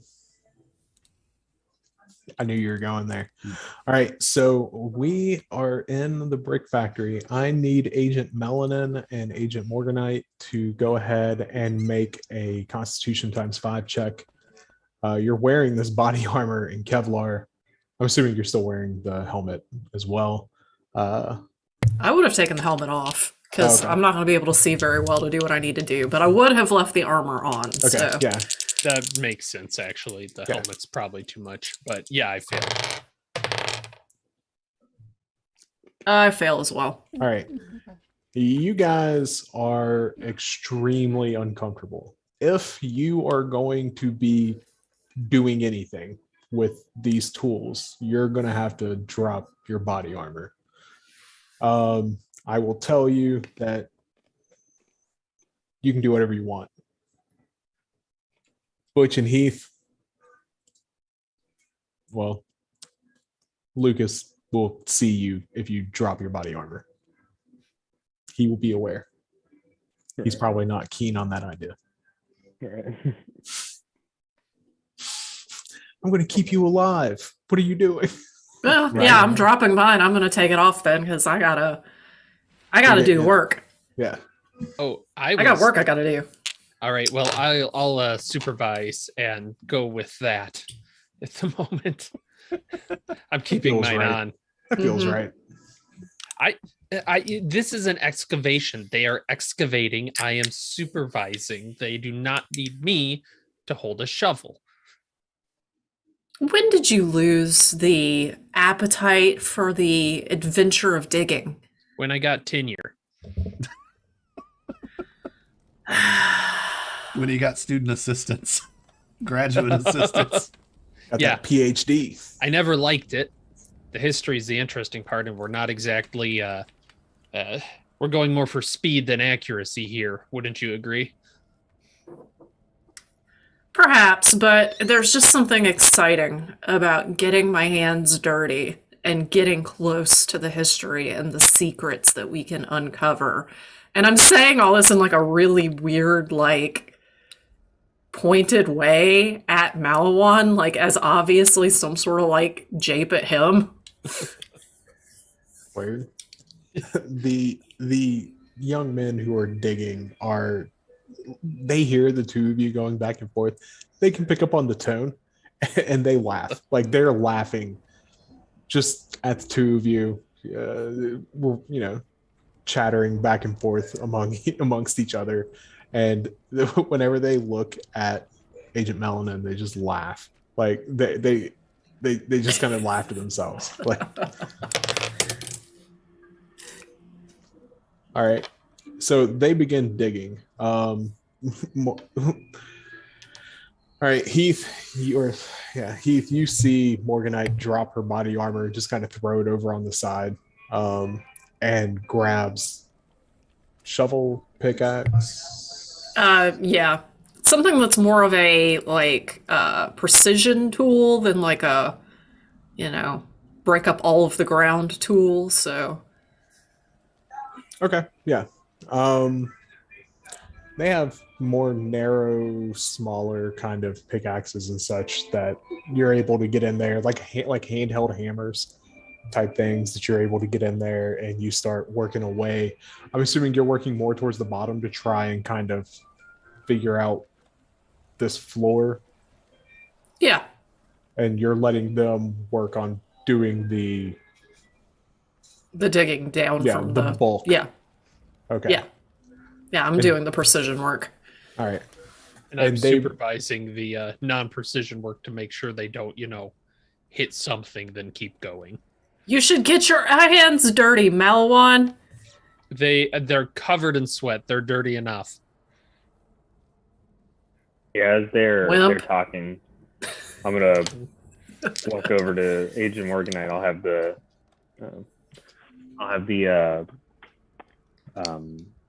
body armor that she dropped, and I'll just sort of hand it out to her. Extend my hand and be like, "I'm really gonna have to insist you keep this on." Oh, but you see, I've got work I need to do. It is so difficult to move around in that. I mean, and besides, you're right here to keep us safe. It's more difficult. It's more difficult to do your work if you get shot. I promise that. I mean, you may not be wrong, but I trust you. I think you've got this under control, handsome. And I go back to what I'm doing. Mm. Yeah, I guess he's just gonna loom over her because looming's kind of what he does best.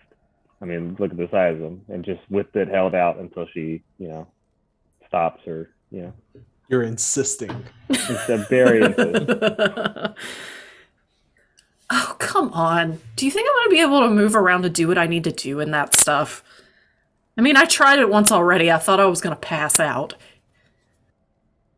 We can get you, plenty of water, plenty of breaks. That would be my suggestion. Don't lock your knees, I just kind of like put my hands on my hips and look at him, and I'm like, you know what? I like you. And then I'm going to get back to work and not put the body armor on.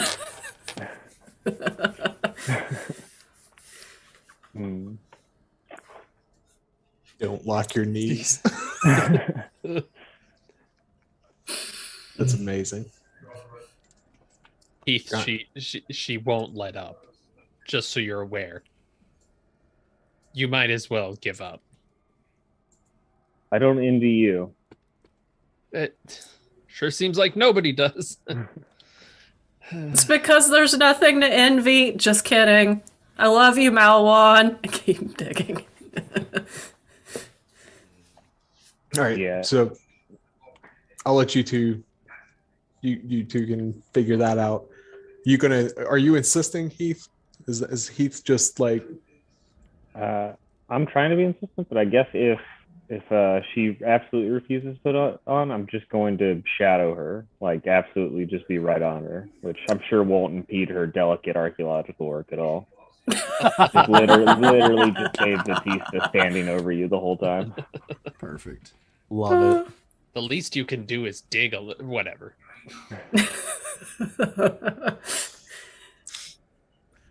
You It's say from your fine, perch. It's fine. Yeah.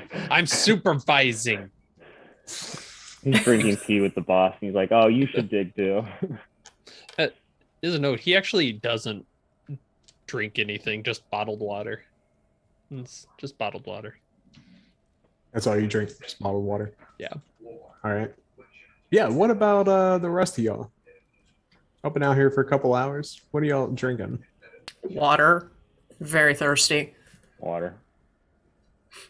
My Camelback.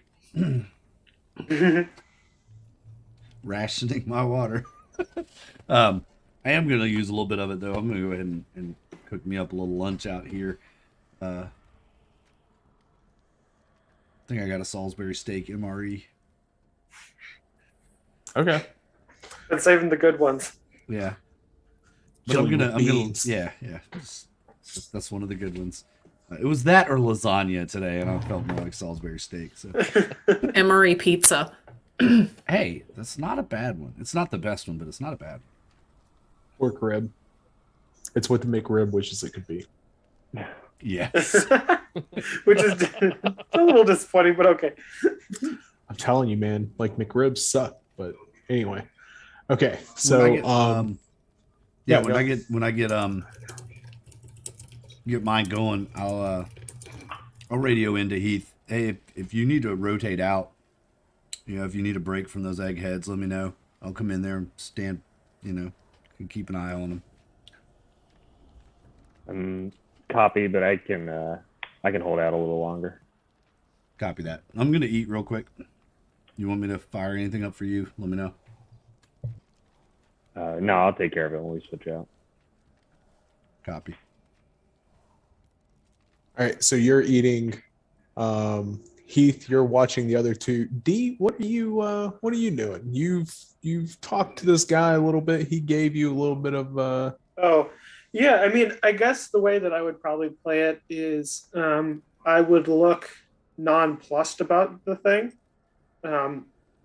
mostly because these are people I don't know. You mentioned that they're more superstitious, and so like a crazy doubtful reaction would be a little bit uncalled for, I think, in this situation. So I think he would mostly just praise Allah and basically ask, well, yeah, I guess he would it be rude to ask for the children's side of the story? I mean, no, you could. I mean, I'll tell you this: in this culture, children are held in high esteem. You could be meeting, like, you could have like ambassadors and presidents meeting around a table with governors and generals and everything else. And if a child enters into this room to tell a story, everyone will sit and listen to this child tell the story until it's done without interruption. Okay. So yeah, I guess I'll ask for the kid to come tell the story of how it happened. the man he kind of smiles. He's like, she's in the grove right now. You go to the grove and you will find her and her cousins and her brothers and sisters, and she is there. You'll know her. You'll be able to tell. Yeah, this is the same girl that I commissioned, right? That you what? Commissioned to draw me Commissioned? something. Oh, Yeah, I promised her candy if she drew me something. you did, but he said that is the girl in the grove. Okay, I was just checking to see if it was the same girl. Oh no, If it's a that different girl went in the house. Okay. She gonna make you make good on that promise. Yeah, I guess I'll go talk to the girl, but I'm gonna go stop by the Dreamer first and pick up my commission. Okay. Yeah, you walk out and you see the girl, the young girl, over there sitting at a table. Not really a table, it's like a makeshift table, of bricks. And she's been drawing, and as soon as you walk out and she sees you, she waves, and she's just like, here, I have your pictures. You have my candy? And he'll do that. It won't be very smooth, but he's gonna do that thing where he pulls out like a sucker, and then he's gonna like flare, and like it's gonna be two suckers, and then he's gonna hand them to her and say, "Well, enjoy." Where she skitters off. Yeah, she takes them, and you see her take off out one of the out the gates at the front and into the grove. Like she heads off that way, and you hear her calling out, that she's got candy, and she takes off over that way. Perfect. You look at the pictures. Yeah, for sure. All right. So you're given like 4 or 5 crayon images drawn on paper, and you're looking at them, and it looks like a game of hide and seek or tag that's being played. There is an image of there's one image, and it shows like one of the ghosts. You can tell that they're the ghosts because they're drawn in like blues and greens, and it looks like they're hiding in the ground. Another one, it shows the little girl walking on top of the wall, like, and then there's a third one that shows the little girl, or a little girl, and multiple other children kind of playing in the river, like playing along the banks. And those are the 3 that you got for your 2 suckers. So just to confirm, there's not any strange shaped things. They're like the shape of children. They're all children in the picture. It's all humanoid, right? The ghosts are denoted by color. They are this bluish green kind of color. And there's not anything malicious about them in the pictures, correct? No, it is almost exactly as she described it. Just, playing in and around the grove. The only thing that kind of stands out to you is the image of the girl walking on the wall. It's very clearly this area. However, you know that it is impossible for a child or any human to walk on top of one of these walls because the top of them is made with broken glass. Like broken bottles are set into the mortar on top, and to walk on top of a wall would you would bleed to death. Your feet would be destroyed. Okay. Yeah. I'm gonna go. Sorry. I'm gonna go drop off the notebook with the notes. I'm just gonna kind of toss it in the hole before flicking a cigarette in and then going out to the grove. Okay. With the answers to what's his butt's questions. Marshmallow. Agent Melanin. Yeah, that guy. Yeah, He doesn't respond to Mallow Man. We've already tested this. He's Marshmallow. I don't respond to anything. Yeah, Mr. Marshmallow. All right. Yeah, so you D kind of he was talking to the guy. He walks over. Malawan, you're standing, I'm assuming, over off to the side, still on the surface. Yeah, off to the side, down. I imagine I'm a little mobile, but not, too hot to actually do any real work. Okay. And so D hands you the book and you open it up and you can see where he wrote down the answers. I'm assuming there are also narrator's notes that D included. Right. I do think that D would make a note that the imam in town seems not to be trusted, just because he doesn't want. Like, it's a fine balance. Like, D doesn't actually. This is speaking at a meta level. D doesn't actually want to keep the other agents completely in the dark, because that's how they drag him into dangerous shit. So he wants them to know, not to trust the mon in town, but he's just a little bit fuzzy on the details. Are you talking about the revival? The revivalist? The revival. Yep, correct. Okay. Yep, the revival. So yeah, you make note in there about the revivalist, and they're, like I said, it's a tent revival. It's something that is not unheard of. But you are in a major. You are basically in Baghdad, right? Like, because it's a sprawling city, right? It'd be like, if you're in New York and you're like, oh, which borough are you in? It's the same thing. Like, you're still in New York. It doesn't matter which borough you're in. But yeah, so for that to be going on here, it would be something you would kind of expect to see if you were like in a smaller town, like an outlying area.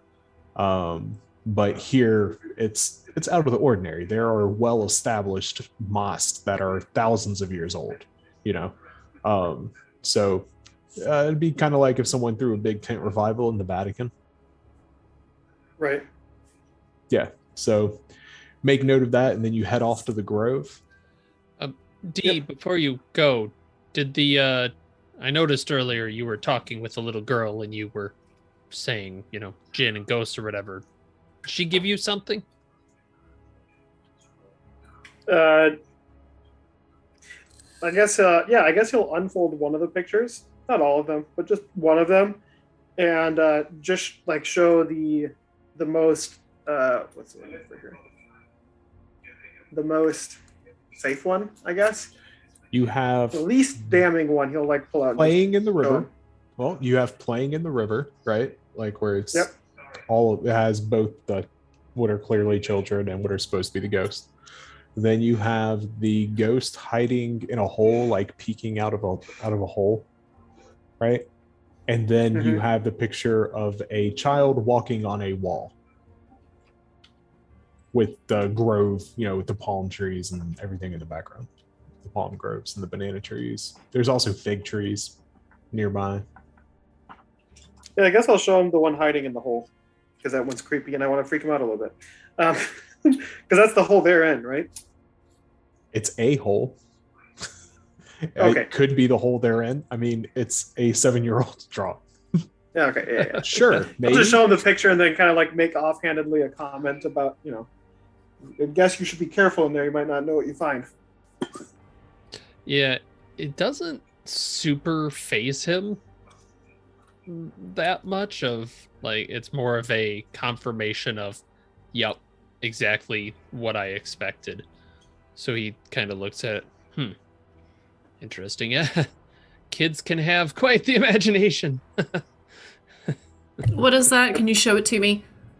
And I'm still kind of down in the hole, but you see my arm just like shoot up, like I'm reaching for it. Yep. Yeah. Yeah. If I have it, I'll hand it. Yeah, totally can. Dee's not gonna throw a fit about it.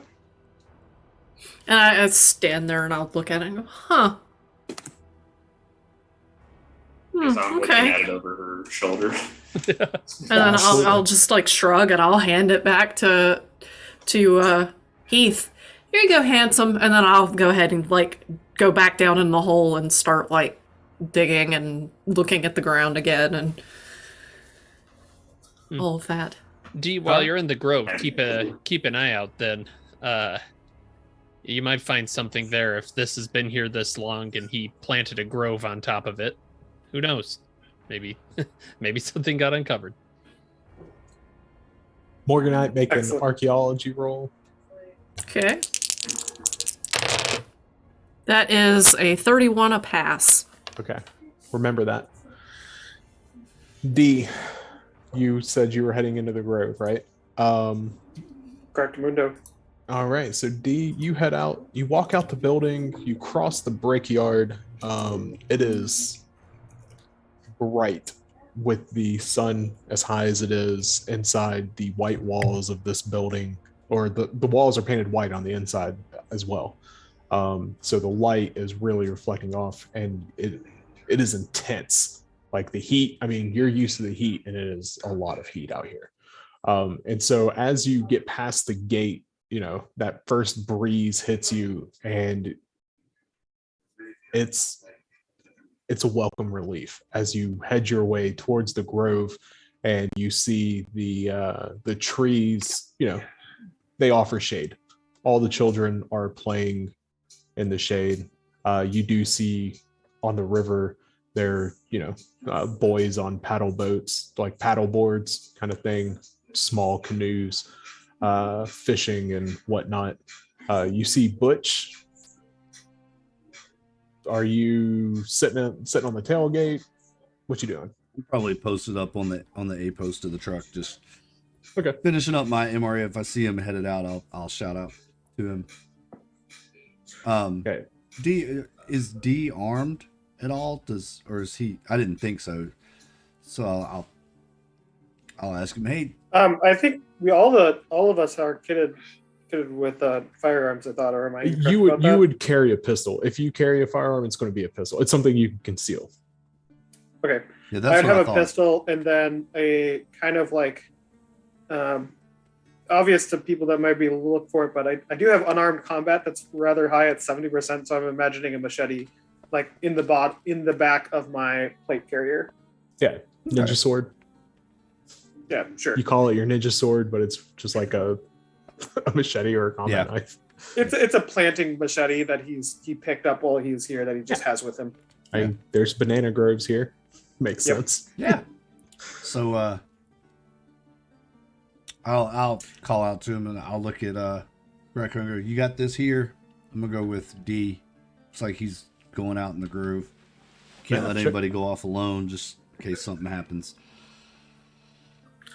And Yeah. I'll walk Yeah. D's way and go, I'm coming with you, D. Toss my MRE in the back of the truck. Guess I'll finish that later. Well, I guess I need to be out here anyway, so I guess D would just flash a hand saying, nah, I need to talk to somebody out here. There's a little girl that's been running around. Has anyone got been walking kind of funny or something like that? Little girl, you say, yeah. Yeah, I can show you which one. It's funny. D will follow behind. So,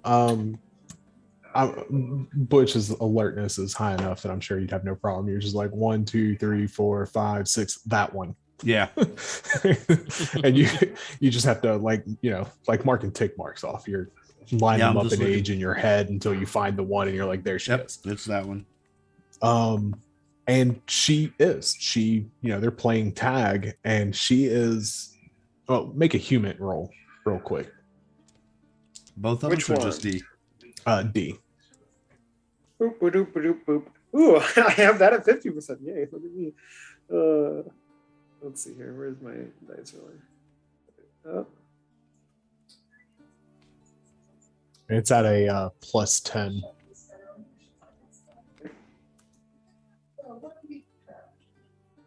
Here, rolling that. All right, I got a 47, so killing it. All right. That is a success. 47 on 50 plus 10 is 60. So yeah, success. This is the happiest girl, the happiest little girl that you have seen in a minute. She is absolutely experiencing unadulterated joy that, I mean, she is so full of happiness. Like, it makes you feel it yourself. You feel better about just everything. You're just like, wow, this is like pure, innocent joy. As they're playing games and, playing tag, chasing one another, just doing kid stuff. I don't know. Okay. Do the kids that she's playing with seem likewise happy? Oh, they're happy, but no, you've never seen another person as happy as this in recent memory. Like, this is joy like you would expect at the birth of a child. Mm-hmm. And this is a child themselves. I guess I should ask Butch then. How long have we been working together, Butch? Wow. Yeah. Well, okay. So then D would probably actually kind of trust you a little bit more. Have we experienced anything weird in our time together? Or how superstitious is Butch? As far as superstitious, not really.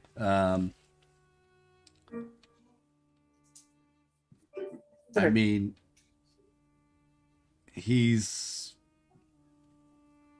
religious-ish, but not superstitious. Okay, That makes sense. Totally fine. Yeah, no, that makes sense. Yeah, I see the difference they're trying to call to here. And I think that then the way D would explain it would you just simply state the dad inside says that the revivalists in town healed his daughter here. Healed her, you say? What was wrong with So her? he says that she couldn't walk before this. Like she's walking now. Seems so. Y'all see that one of the children turns to their and they're counting, and all the other kids just scatter. And you see that a few of the kids go running over to the building that's off to the side, and there's a very small opening on the outside. Basically, it's one of those. It is constructed into the wall. It is intended to leave a small opening that's low to the ground so that if water gets inside, it would drain out. And you see them go in through this hole into that building. It's a child-sized hole. Like, no one other than a child's going in there through that hole. But it's that small building behind the bricks. Okay. Looks like they're playing hide and seek. Yeah, I guess.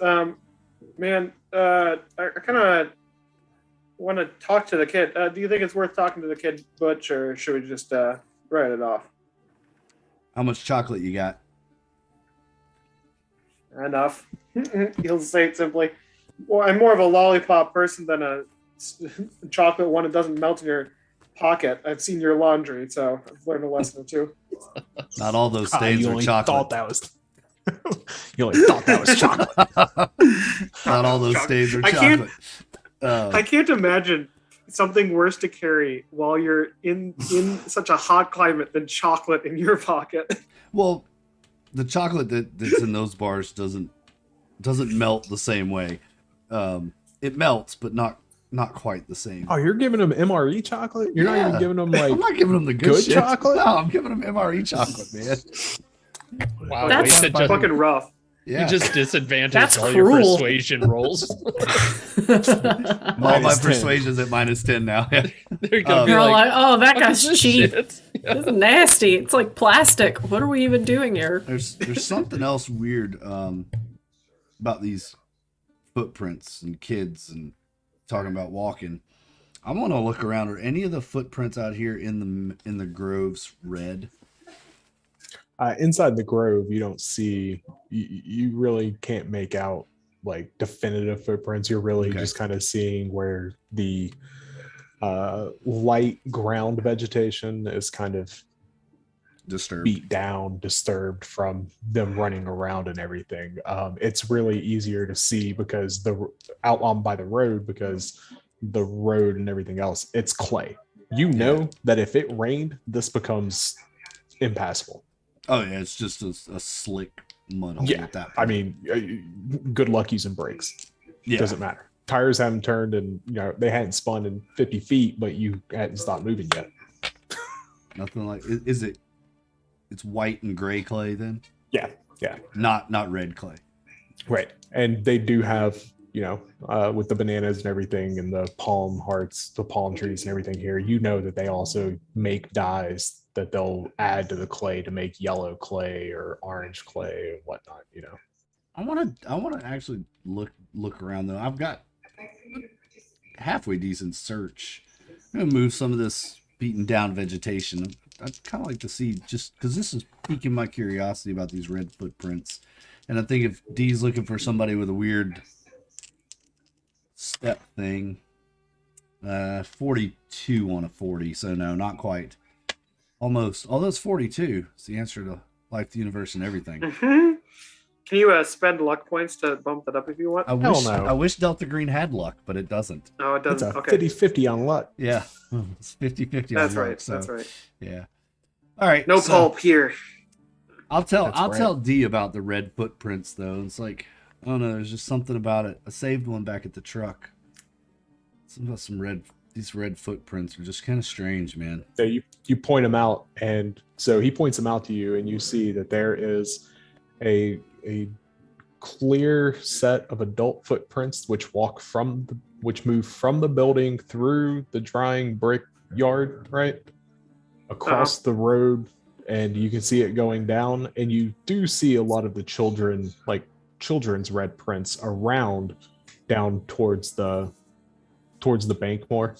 But yeah, he points out to you, and you can see the large ones that go out to the river and then come back, and there are children's footprints with them that follow. Where do along. so I see that the footprints go to the river.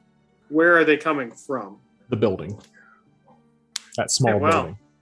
Seems pretty clear that we should go over to that building there, boss, eh? Yeah, I guess we'll walk over to the building. Is there another entrance besides the children hole? Yeah, there's a door. This is the residence, right? Not the. No. This the is the small latrine? building that is outside the walls where the Outside bricks the were walls. drying. Gotcha. Right. Gotcha. There Missed was that a part small earlier. building just inside the grove, just inside the tree line, essentially. What's that That look would like? be. It's about 12 feet by 12 feet with a hard roof. There are 5 or 6 wheelbarrows nearby in various states of disarray. Some are turned over, some are leaned up, some are on their side. And that there is a door with an external lock. Like there's a padlock on the door that's on the outside. There's no windows, and as you approach it, there is not any sort of sound like you can hear children kind of laughing. Uh-huh. And at the I'm same gonna- time, you hear you almost feel you hear it, but it's such a low sound. It almost feels like you feel a vibration, even though you're hearing like a vibration.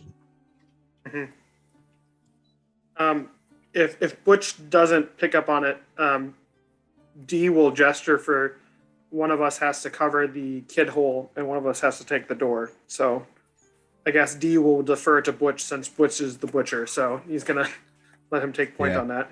I'm gonna before we go in, I'm gonna radio to Heath. Tell him, hey, we've got a small structure out here. We're gonna investigate. D and I. Kids went in and hid in it. There's some strange footprints coming to and from it. Ooh, you know what we should do? Is there any like loose metal grating or like plywood or something lying around here? Palm fronds. Nah, but nothing like sturdy then, eh? I mean, there was construction debris inside the where they're digging What are you thinking? from where they rebuilt the roof. Yeah, I'm just looking for a piece of sheet metal, like something that you'd use to rebuild a roof. I just want to plug that hole so no kids fucking run out of there and I don't have to stop anyone. If it's a kid-sized hole, I only need a piece, like 1 foot by 1 foot, a little bit bigger maybe. Yeah. I'm just looking for a piece of sheet metal to block that hole so that way if kids can't run out of there and we have them all at one entrance point. I'll just grab one of the wheelbarrows that's laying around Ooh, smart. and just kind of lay it in front of the hole. That way, they've got to move it. There'll be noise. We'll hear it. Yeah, you just kind of turn it over on its Yeah, side. turn it over on its side and kind of push it up against the hole. That way, Yeah, if they okay. push it out, it'll make a thump, a noise. We'll know. Mhm. Yeah. Not Well, and I'll stay back over here by this, but I figure one of us gets the door, one of us stays back here. I just wanted some way to make sure that they're only coming through that front door. the padlock is it locked on there? Yeah. Sturdy looking. Is it old and rusty? It would not stop you. Okay. Also, how old does this structure look? It's got some age on it. I mean, a couple decades at least. Okay. It is it's a brick structure because it's a brick factory. Gotcha. Yeah. All right. Use Yeah. what you got. No. It's. I'm sure there's some bricks laying around here. Use the K-bar. You know what? Yeah, Pop I'll it. just take my K-bar and just pry the hasp Fuck off. the edge on the K-bar, man. You don't give a shit about that. Dolls, I'll get a new one. Yeah, just make a strength check, just to make sure. I mean, sure. Just to make sure you can do this with a knife. Yeah, 16 on an 80. All right. Yeah, you look around for a second, just kind of, give it one of these. You put the knife up there, and you just pop it. Yeah. And rather than pop the lock, you actually pop the mounting bracket that That's- attaches to the door. That's what I was And- hoping to do. It's hot as hell here, and it gets really cold at night. So with the expansion and contraction of the screws and everything, it pops right out, Yep. and the door kind of starts to swing inward just under its own weight. When this happens, a swarm of tiny wasps come through the door as you realize that vibration sound you heard were these very tiny little wasps, and they swarm right in your face and through you. Are you scared of wasps? Would you be scared of a Butch ain't swarm scared of of wasps? shit. All right, cool. Yeah, they fly. It would take him by surprise. It might startle him just from the rush, But Yeah. he's not gonna like run flailing from the wasps. Yeah. Okay. The bees. the bees! Get him away! He's He's under attack! It's bees again! It's fucking bees again, man. Yeah, man. That would have So, been great. I should have done that. Anyway. so yeah, these wasps, like, they swarm past you, and they take off into the grove, and you're swatting them away, and you hear the voices of children inside, kind of startled at first, but then they get a little, they're uncomfortable. Like you get the feeling that they're children in a building, and now they are kind of trapped. You see what I'm saying? They're cornered by you with, I'm assuming, your saw. Well, my Right. saw's in low ready. Like Yeah, I'm but that's enough. The K That's bar enough. is tough. That's enough. Up against my forearm. Yeah, This let's walk machine through gun, this. I We're got trying this to- machine gun at the low ready. Yeah, it's just hanging. It's a just machine hanging. gun, but it's at a low ready. It's fine. It's fine. Yeah, it's just hanging on my front in a low ready, and my K bar is flattened. After I pried it, I just flattened it up against the inside of my forearm. Not So you're knowing holding a knife. So Yeah. you're holding a knife, Yeah, and you have a machine gun. All right. And they just attacked you with wasps, so yeah. They just you're attacked me. aggravated. No, I'll let the door swing in, and kind of look in. Oh, that's where you guys are. What you guys doing in here? They are more than a little uncomfortable. You do hear him talking. You can hear him be like, "Hey, what are you guys doing in here?" And there is no response. Yeah, and I know that they kind of understood me earlier, so I'll look around. What's the inside look like here? Oh yeah, you gave them all that shitty chocolate. Yeah, they don't like me anymore. They're a little weary of you. Yeah. Could have just kept your mouth shut. They would have loved you. They would have been like, look, the Candyman's here. Awesome. I'm picturing like just basically an emptied out shell of a room. Yeah, it's hard to see because you're standing outside looking into a darkened room during what is essentially, it's about 12:30, Yeah. 1 o'clock in the afternoon. Your eyes are not adjusted. I'll look So- at D and I'll kind of nod my head that way, and I'll step in just enough to kind of get inside the doorway and let my eyes adjust for a moment and see what's going on in here. It's a weird place for you kids to hide. It's old building like this might not be safe. All those wasps. Yeah, you're talking to them, and as your eyes adjust, you are able to see inside here. The kids are hiding down in another hole. This hole looks hastily dug. As someone who has dug many a hasty hole, you're able to recognize that, right? Oh yes, You've had to do that. I've had to dig foxholes in a hurry. Yeah. So Foxholes for the bodies. along I mean, we do call it digging your own grave. So For a reason. along the walls, the room is barren. It has this hole. Along the walls, you see a variety of excavation tools, shovels, those spiked, like it's like a shovel, only it's got a handle with a spike on the end. Yeah. The Maddox picks with the very large, very broad, it's all the tools that would be used in making bricks, as well as the it almost looks like the concrete blade. Mhm. But yeah, so you see a couple of them as well. And you see on one wall, it's like you would compare it probably to a tree, a series of bird houses, with the little hole cut in it. Okay. Yeah. But there's no stick. It's just like, it's wood with a hole cut in it. And those are all on one wall, all along one wall. And then, like I said, you look down and you can make out 3 small children, all under 7.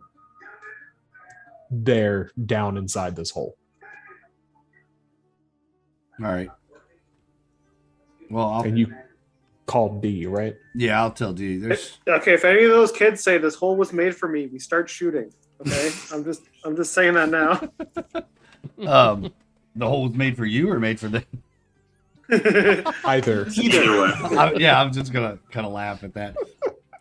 Worry about when they come out the other side. That's what you got. So is this a raised floor? Am I picturing this right? Like this is It's a wooden floor. It's It's not a wooden floor. It's dirt. I mean, it's unfinished. It's an unfinished floor okay. with this hole. That's what I was that trying to has figure out how the hole was Mhm. done in the floor. So it's an unfinished dirt floor with a hole that's dug in it that presumably would be a tunnel out to the where I put the wheelbarrow. Well, you see the children standing in it. Yeah, Okay. it's deep enough for them Yeah. to stand in, and so it's done And a they're pretty looking good up job. at you. Yeah. So it's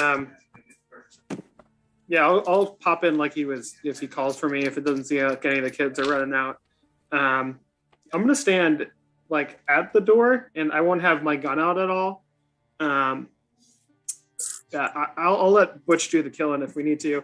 And I'm gonna try to put on a chipper voice and be like, "Oh, hey, wow, almost lost you there for a minute." And to Butch, it's like painfully obvious that I'm like putting on this like fake chipper Yeah, voice. I'm gonna roll my eyes a little bit. Yeah. It's real thick. And God, I wonder if this is gonna. Dogs aren't kept in aren't a thing, are they? Pet dogs. I mean, they're a thing, but they're not kept. Yeah. They're I was wild gonna think, dogs. don't you want to see my puppy or something? No, I was gonna say. Do they play any like games?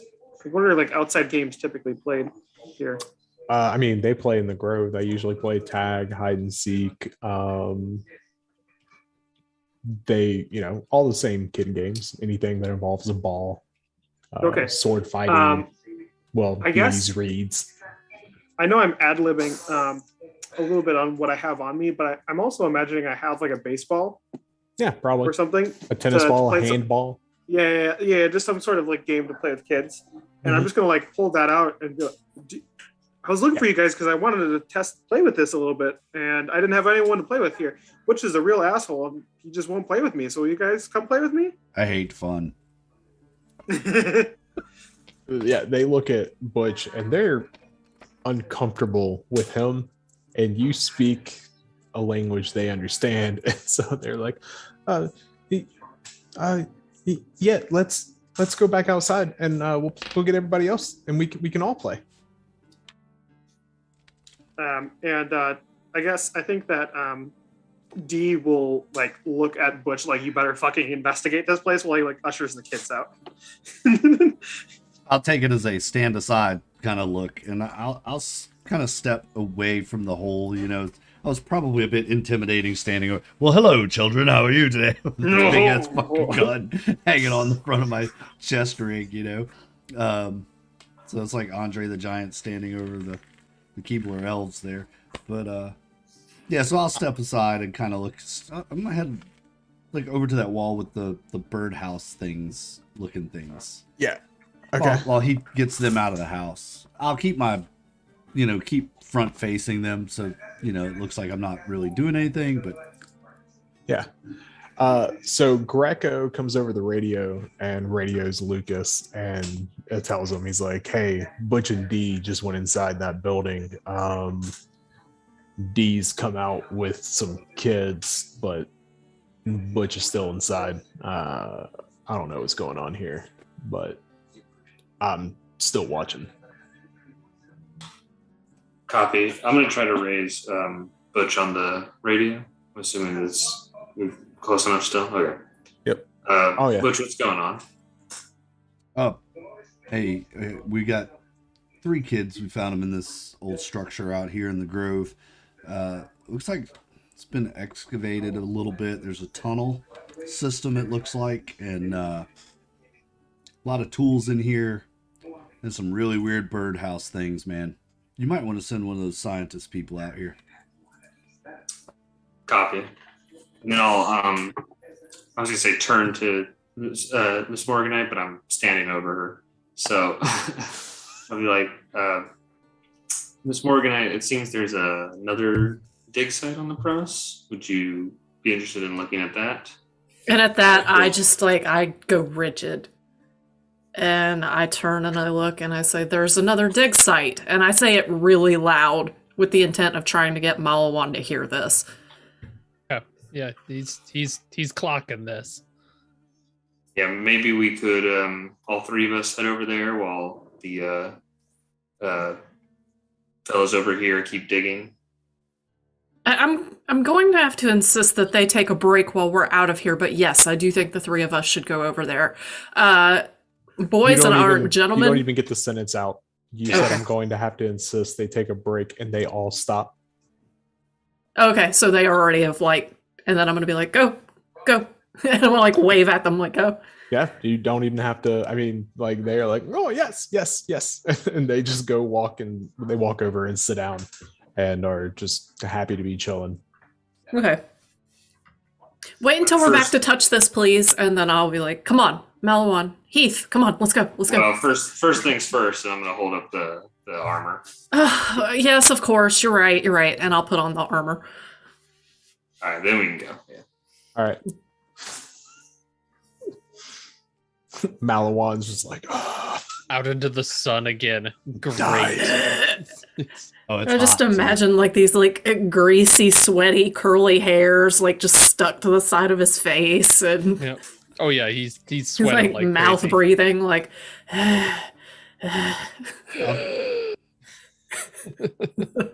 He tell Melty Man there's shade over here. So Fine, let's go. when Dee leaves the children out, Greco is right there, and you kind of involve him with the kids, and he's he is more charismatic than Butch is for sure. And he, with you, engages with the children to kind of keep them away when he hears over the radio that they're all coming this way. And he passes that information along to you that the nerds are coming. Heath's bringing the nerds. Heath and the nerds make their way across the yard, out the gate, over to the area, and you guys walk into this small 12 by 12 foot room.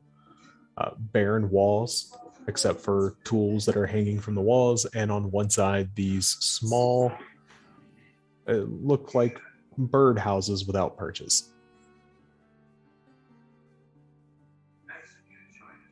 In the ground, there is obviously this hole. I'm assuming that when you guys probably have flashlights. Yeah. All right. So when you look down in the hole, you see that there is a bottom of the hole. There is no tunnel system. It is just a hole. You see that there appear to be broken wooden slats kind of buried in the sides of the ground here. It's about 5-6 feet deep below the wooden slats, and the wooden slats are about a foot and a half below the surface. Does this look like it was reinforcement to keep the hole from collapsing, or does it look like it's part of a structure? Roll forensics or archaeology. Well, here we should be able to tell as well. Pass. Malawan will keep digging a little bit to see if the wood slats continue, because his theory with what Morganite's saying is this is a floor that was here before, possibly. Okay, so you're going to kind of start digging at the area. Yeah. All right. You passed. All right. Yes. So first off, on this pass, don't forget your other archaeology roll. I got to come back to that. On this pass, you're able to determine that this hole was dug out using hands. This was not dug using tools. This is a hole that was dug with hands. Malawan, as you get down there, and you begin to dig at these wooden, these wooden slats that are sticking out, go ahead and make a history check. All right. When they start digging, I'm just gonna go lean up on the door frame, kind of keep my eyes out into the yard and on the road. Nice. 75 out of 80. Okay. So, Butch, you kind of post up at the door. Yeah. Okay. Malawan, when you start digging at these slats, you begin to recognize that these wood like this is not common in this area. If it was brought in, or if it's here, it was brought in. And as you begin to separate it and you turn it over, you see that on one side, on the side that was facing up, there is what appears to have been at one point an inscription of some sort. However, do you speak Sumerian by chance? No, not You do speaking. not read. You don't read No. Sumerian. But you would know that I do. Ah, if that's the case, You then would also recognize that it is Sumerian, right? Okay, so he's you got kind a of. Canadian history. Yeah. Oh yeah, yeah, for sure. Yeah, you recognize that this is it's some sort of Sumerian inscription. It's too old and faded. It was carved in wood that is not common to this area, and over the years, it's really kind of become. You feel like it's illegible, but it's definitely there. And when you pull it out, there are also scratch marks inside, like on the bottom of the wood. They are deep gashes. And you should roll sanity. Yeah, that makes sense. That checks out. Pass. Okay. So, yeah. No loss. Butch, we need to know immediately how much of this the children dug. We need to get someone out here to the floor right now. We need to excavate this entire area. Agent Morganite, a moment of your time, if you will. All right. Of course. And I'll approach and stand close. It's just the two of you in there now. Okay. I heard Butch say all right. Yep. I'm assuming, yep. Yep. He will tilt the Sumerian towards her.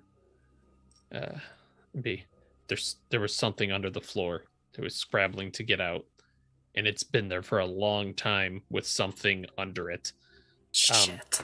Yeah, he is a very high occult as well, so that's kind of where I'm going. I'm like, Yeah. he's ready to believe all of this. Of like, I think there might be some sort of sigil or something on the floor in Sumerian, but Yeah, I can't. There's not enough from this to do it. My concern is if this is just one thing that got dug up, there may be others. That's true. And they disturbed it. The sigil has rotten and it released whatever this thing was. Right. Perhaps the foot of ground is enough to keep whatever's down there out for now. It's impossible to tell. But we need to excavate this as well. I'm not sure we can afford to have the workers work on it, though, because we need to not break the wood. I agree. And then I kind of lean back a little bit. And I think, does this hole look like the hole in the picture that Dee showed us? Remember, it was a children's drawing, so it doesn't look like, it just looks like a hole, not like a specific hole. Yeah. Right. Yeah. But there's nothing that would like give it away as, you know. There's nothing that you could tell. But there are scratch because marks. it is drawn by a 7-year-old. What I will tell you is the bottom 3 feet of this hole as your eyes have been adjusting, flashlights and everything, the bottom 3 feet are, it is a reddish ground substrate. So dirt and clay mixed together. If you wanted to investigate it, you could, using either science, chemistry, geography, or geology, anything. If you just got plain science, you could roll plain science, but I am military not a tactics scientist. land guy get that too? demolitions actually, yeah, Luke came with you. If he's got demolitions, I believe I do.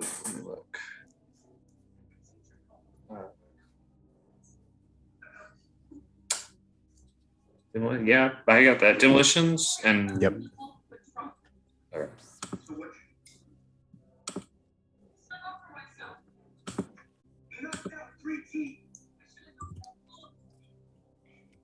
Uh-oh. OBS Sounds just like- crashed. oh no. Oh no. Womp womp. Well, Ooh, now it says it reconnected. Okay. 99. That's not Yeah, good. Oh no. Oh, you mean demolitions? And pulls the pin on the hand grenade. Oof. You want to clear out this building fast? Okay. Oh, you want the whole vigor? You said throw fire in it. We're still Okay. streaming. So. Yeah, I just call an airstrike on our position immediately. That may not be a bad idea. Realistically, yeah. All right. Yeah. Never mind. Lasers. That's a much better solution. Lays your own position. Okay, so with a 99, you're able to determine that the ground here is really rich in sulfur and nitrogen, as well as iron, but really rich in sulfur and nitrogen. You know that sulfur and nitrogen are commonly used to create HME, homemade explosive, which is usually packed into hot water heaters, pressure cookers, etc., and used to either create anti-personnel IEDs or IRAMs, which are improvised rocket-assisted mortars, the hot water heaters that fly through the sky. So, would I assume based on time in country that means there's something fishy going on here, or just You that? assume whatever you something. want. I just told you this is rich in nitrogen and sulfur. All right. Okay.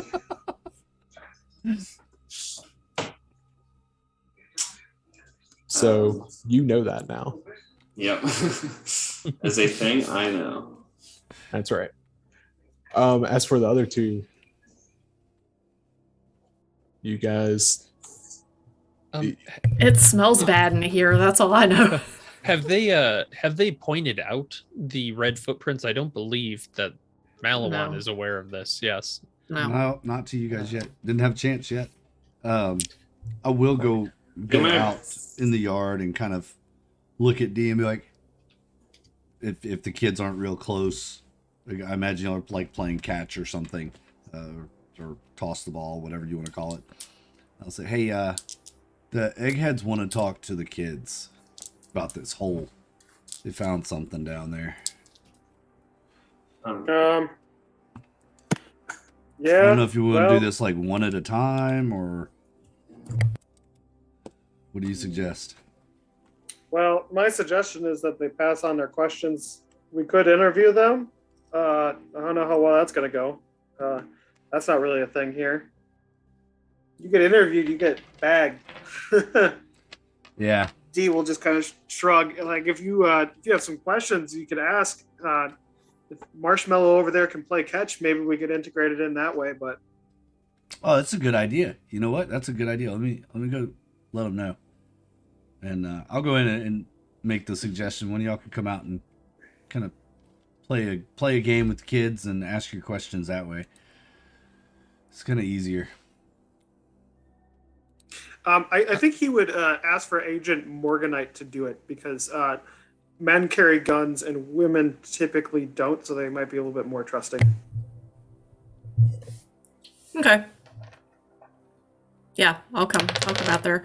I'm kind of curious because I don't actually know how do the sorry, this is my lack of knowledge. Would Morganite have to wear like Headdress? wear anything differently to fit Head in or to? covering. Yeah, I don't actually know. To fit in, like Yeah, I don't- clothes wise. Yeah, I mean, what clothes would Morganite be wearing? I just didn't know Problem. if head covering was necessary. Yeah, sorry. No, Go ahead. no, it's Iraq. It's not Iran. Okay. It's one of those things where a lot of women will wear the head covering, but not always. And it's- there are some women who will never wear it, Mm-hmm. right? And then there are others who wear it, and they'll wear it in a fashionable style. And then there are some that wear it in strict adherence to the religious styles. And then some women wear a full burqa, and then other women are wearing a full niqab, which is the ninja suit. Gotcha. Okay. So the full burqa is going to be the black. You can still see the face, but it's going to be, like this. And then the niqab is the ninja suit. Sorry. Okay, yeah. So you were saying what? Perhaps your dress doesn't matter in that case, then, and so I guess you would invite your agent Morganite still though to play with the kids because I don't know. I don't feel like Marshmallow has a rapport. No, you would know. Morganite has she's very charismatic. It wouldn't be hard to get children to like her. Mhm. Mellow Yellow probably doesn't have a sporty bone in his body either. Morganite doesn't either, but she can at least, play along with the children and smile and laugh, and they think that's funny. So Yeah. Oh yeah, they're enamored with you when you go and begin to play. You don't know it. They are enamored with you. They are very if you were to roll something, it would be with a bonus to communicate, to get the children to like you if you had to. So yeah, Okay. they're very into playing anything with you, talking to you. Matter of fact, like when you come out and start talking to them, the younger ones will like actually come over and might try to hold your hand, or if you sat down, they would try to crawl in your lap, that kind of thing. okay. Yeah, I think that's probably what I would do then. Is I would sit down and I would laugh and what games are you playing today, children? Oh, we play hide and seek, and we play tag, and we play capture the flag, and we play ghost and gin, and we play in the river, and we play with the trees. We climb the trees, and we sometimes, we have to come out and we have to chase the wasp back. Oh, you chase the wasps back. Why? Where are you chasing them back from or to? In the shed, in their home. Oh, is that where they live? Yes, in their home. Do they live in those birdhouses? And I'll kind of like, make the shape Birds of don't the. live in houses. Do they live in those little boxes with the holes in them? Oh yeah. Okay. So do you spend a lot of time in that building? Only when we're hiding. Oh, really? Have you dug around in that hole in there? It's pretty deep. Somebody dug really far down. We hide in the hole, but we didn't dig the hole. Oh, do you know who did?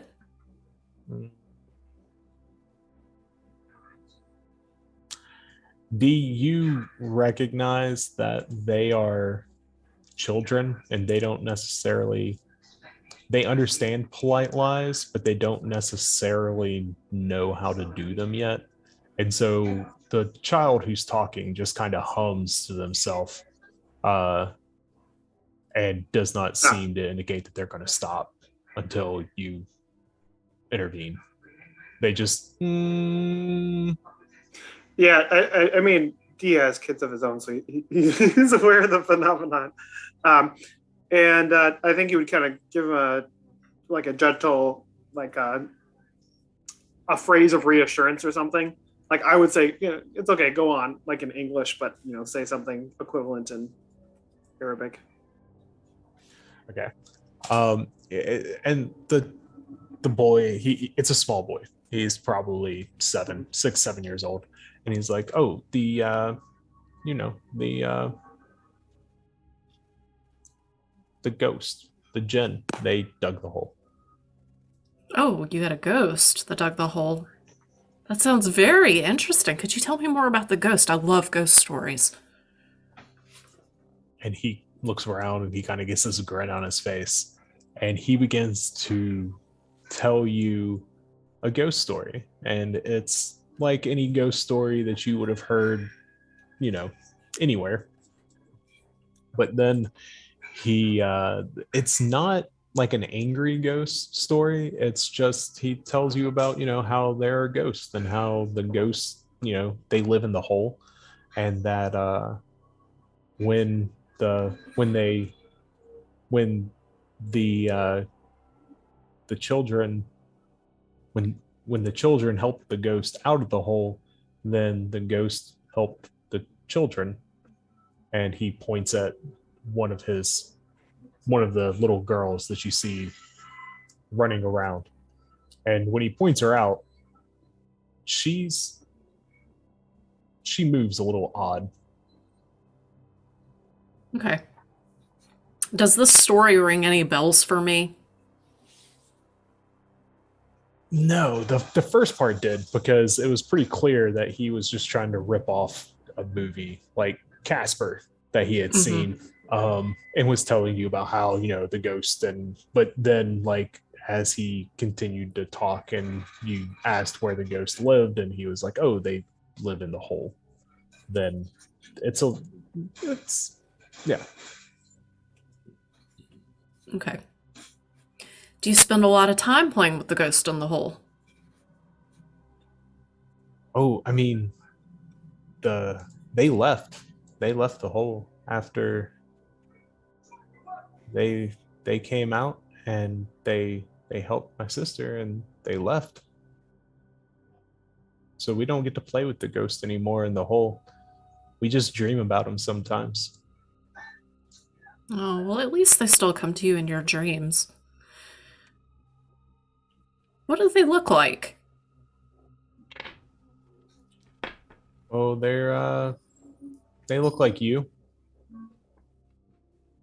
Oh, okay. Dee will kind of pipe up. And who's your sister? Oh, they're talking through D, so because they are not speaking English. Mm-hmm. So Yeah. he points the one out that's running around with the weird limp. It's weird. I heard that the people in the tent in town did that.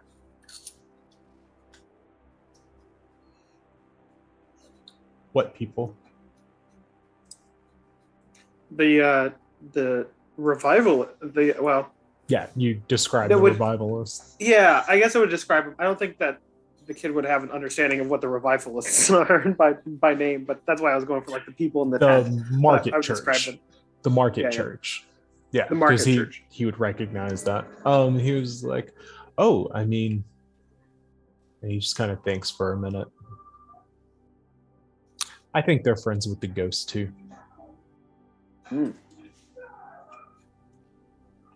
What makes you think that?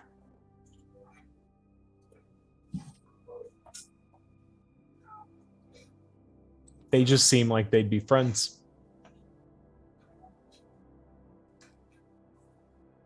All right. Well, awesome. I appreciate that. That seems That seems good. Do you have anything else? I have another question, but I don't want to intrude too much time. Morganite, did you have any other specific questions? Oh no, thank you, thank you for playing with me and talking to me today. And I'll smile real big. I also wanted to ask, you say that you play the Ghosts in Jinn game. What is that? He just kind of gets real quiet about it. And we're not supposed to talk about the Ghost game. And I think that at this point is when Dee's got to pull the heavy gun, so he's gonna like pick him up and like put him on Morganite's lap. Oh, he's already sitting in Morganite's lap. Oh, he's already there. Okay. Playing with her hair and everything the whole time. I'm gonna gesture to Morganite to like, or like I guess I would like whisper like, be extra comforting, please. It's you can just say like, it out like, do loud. like the It's hand, not like like they a- can speak English. Yeah. yeah. Yeah. Yeah, I guess I'll just say that in Works both English, like, ways. hey, be extra comforting, will you? And I'll just like laugh a little bit and like give this kid a hug and like, you know, Rub his snuggle back back. and forth to side, you know. Mm-hmm, mm-hmm. Just And pump this kid for information yeah. using the most advanced torture techniques known to man. Hugs. Hugs. I'm gonna give you snuggles, kid. You better tell me everything. He just kind of looks around. He's like, well, the ghosts need people, so we sometimes, we play the ghost game where we have to feed. One of us is the ghost, and they eat the other. They have to chase down and eat someone. It's like tag, but when you get eaten, then you get to come back as a ghost. Has anyone lost? And he's gonna like look around, kind of like conspiratorially, but like kind of overact it so the kid thinks that he's in on it. Has anyone, gotten eaten outside of the game?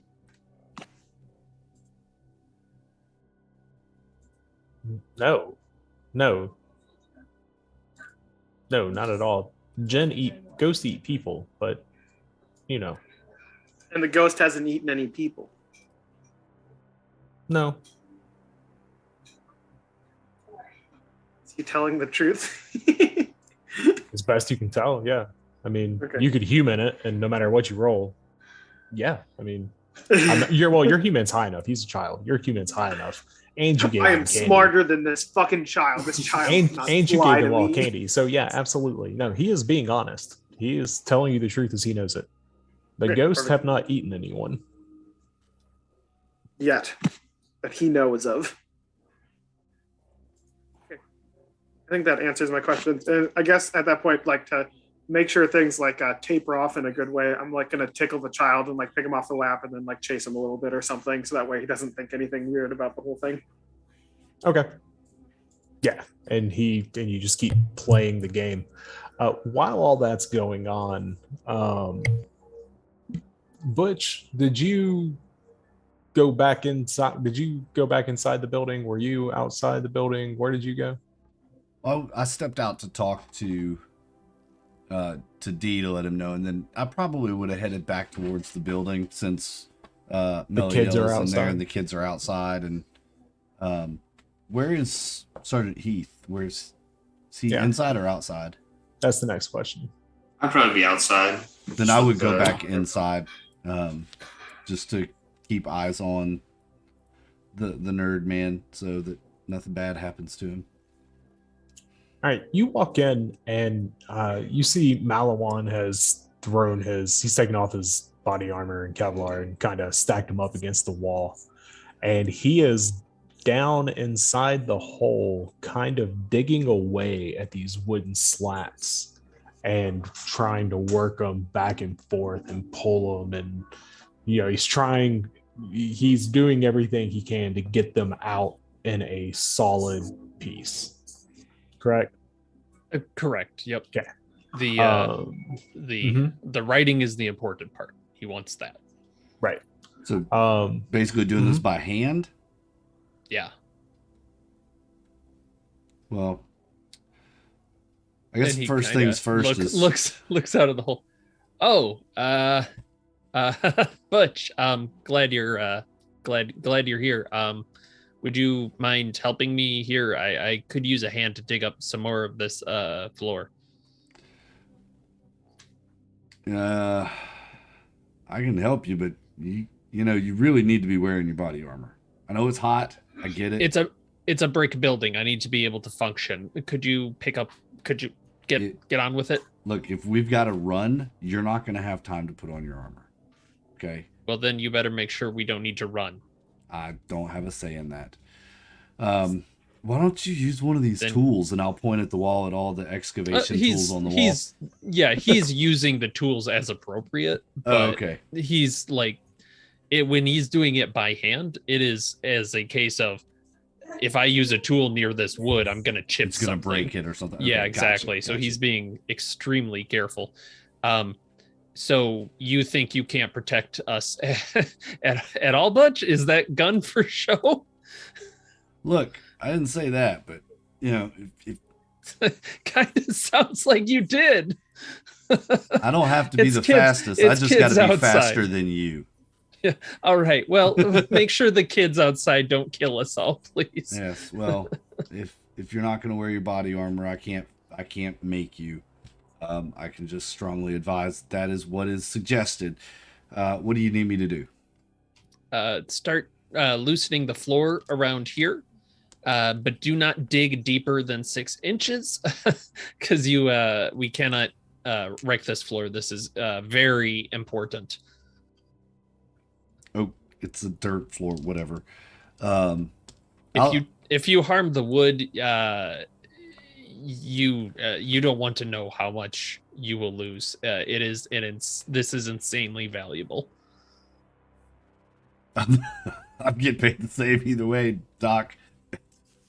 But okay, whatever. So I guess is there room for both of us in this hole? I mean, Yeah. if there were 3 kids, I'd imagine. But Yeah, you could both be down there working. I'm a pretty big guy. You're probably going to get a third person down Yeah. there. I'm a big guy. He's a big guy. Yeah. Different types of big. Yeah, I but was gonna say you're muscly. He's worst Humpty case. Dumpty. I'll squish him into the corner or something. Yeah. What do I need to roll anything or just kind of? It's going to be archaeology or strength. I could just do strength. Yeah, that's. Yeah, because if you're doing a lot of the gross work, he can do the more detailed stuff. Yeah, I kind of see Which him I like saying. Kind of picked up on. Yeah, That's what he was trying to do. Yeah. He'll tell me when to pull or tug or whatever as he Yep. does the fine work around it. Okay. So yeah, 38 on an 80. So Yep, and a For strength. 45 on a 70 for archaeology. Yeah, y'all are doing work. You're tossing the water, or not the water, the dirt up on the sides, up against the wall. And Malawan, you're able to, working together, you're able to get a very large chunk of this wood. It is a solid piece of wood. It gives you the inclination that the missing part Mhm. is also a part of the same piece of wood. Got it. So one piece broken. Yes. Okay. But Butch, get Morganite in here. I can't read this. I'll just radio out to Sergeant Heath. You send in the woman scientist person. I'm gonna continue to call them scientists at every opportunity. Send in the nerds. Copy that. Miss Morganite, I think Melon Wine is asking for you. Thank you so much, Heath. You're so cute. Okay, yeah, I'll go see him. And I'll get up and go back in there. So I was told I needed to come see Mr. Melon Wine. Would you happen to know who that is? And I'll look at Melon Wine. Yep, just one of the greatest archaeologists. It doesn't matter. It really doesn't matter. And I'll look yes. at it. No, Indiana Jones is the greatest archaeologist of all time. Okay, buddy. Don't even get any ideas. You do realize that Indiana Jones is a movie, right? You know what? Never mind. Okay, you can be cute right there. Malawan, what is it that you needed from me? And he'll shine the light kind of on this this piece of wood that's there. Looks like this is the remaining part of what was dug up, or at least part of it. Is there anything on here that you were able to read and translate? He's kind of giving a side eye to Butch as it's there. A piece of wood. Morganite, you look at this, and while in these conditions right here, you're not going to be able to pull anything off of it. You're fairly certain that if you got this back where, things were a little more comfortable, you had tables, you had paper, pencils, etc., you might be able to pull, to be able to lift like an impression off of this and be able to read. Like from a rubbing, you might be able to make out what some of this says. Okay. Really just said that she's going to have to rub the wood. Yeah. Got to get a rubbing from that wood.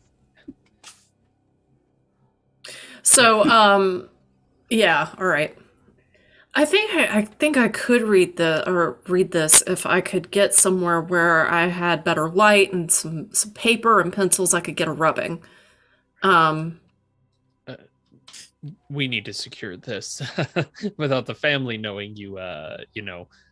Because if they, I suspect they're not completely in the dark about this shed. Considering the children know all about it. Correct. And then I don't know if they read the text though. They didn't, and then I'll fill in Malawan and everything the kids told me. Shit. You guys want to try to smuggle that thing out of here? Sure. Get it to the car. That's we need to get this back to our base immediately. Shit. I'll look around. Are there any broken tools in here? Where like maybe on the the handle, walls? yeah, or on the floor, like maybe the handle's broken on an old shovel, or no, they're all in good condition. Okay. I'm just going to take it to the car if I need to. You can interrupt the guy if he's coming my way. I don't really care. Yeah, the wood. Okay, but also, do cameras not exist? Oh, I suppose it's early. Okay, never mind. Camera phones aren't a thing. Never mind. High quality camera phones are not a thing. Yeah. The piece of wood that you get out, you could feasibly fit into the back of the truck pretty easily. Okay. You could just put it in there. Yeah. Be no problem. Yeah. Oh, I mean that's okay. 4 foot long. All right. Yeah, I mean, the piece that you get out is about this. It's broken across, and then there's another piece, and then there's the missing part, and then there are smaller bits from the other side. Does it look like this was just a floor covering, or was there a side to it? Like, was this a box, or was this just a flat covering? When you get it to come out, when you finally get everything to come out, you notice that there is what appears to be like a stone, I'll use the word pillar for lack of a better term, in the corners under, like, because you hear it scrape and then the ground kind of collapses and you can make out the tops of what looks like two stone, like I said, pillar or column, whatever word you want to use. But they're made from stacked stone. that's been attached, like with some sort of grout or mud. Sergeant Bush, do we have any ground penetrating radar devices in camp? Would I know that if we did? No. No, I didn't think we would. No. Yeah. No, we'll just. Well, Trying I to- had to ask. Mm. I suppose you're not really set up for an archaeological dig. No. not D really. is D around? I think he's outside playing with the kids still. Can we get what is with these? And he kind of taps one of the wasp things. What's this? Why are they storing wasps inside a locked building? Don't know, but that is where they live, apparently, according to the children. No, that doesn't seem common to me. To keep wasps? No, it doesn't seem common at all. People keep bees. Why wouldn't people keep wasps? Because they never produce anything of value. Shit. I mean, I didn't even know you had wasps out here. It's too fucking hot for wasps too. Shit. You look like you're overheating, Mo1. I think you should drink some more water. you know, if you need to cool down on the way back, you just ride in the back of the truck. At least moving air will keep you cool. Well, if you want to get this going, we can. I mean, Yeah. I'll radio out to Sergeant Heath that, hey, we've got to get a package to the vehicle unseen. We need a clear shot to get to the trucks. If the kids. Can we say that while that was going on, because I was outside when they were talking to the kid initially about the girl getting healed by ghosts. Yeah. I feel like I definitely want to go with D to talk to that child and see what that was about. Is that something we could be doing while they were inside messing with the wood floor? While they're doing that is while they're talking to the boy. And so if they're ready to bring it out, then you wouldn't have time. But I mean, you know where she lives. It's true. Okay, I just wanted to know about the time frame, but yeah, then I'll that'll happen. Butch will radio in and I'll say copy. And Also, I want to throw out there, D has more or less paid this guy off. Like, y'all saw him give him cash. Yeah. sure.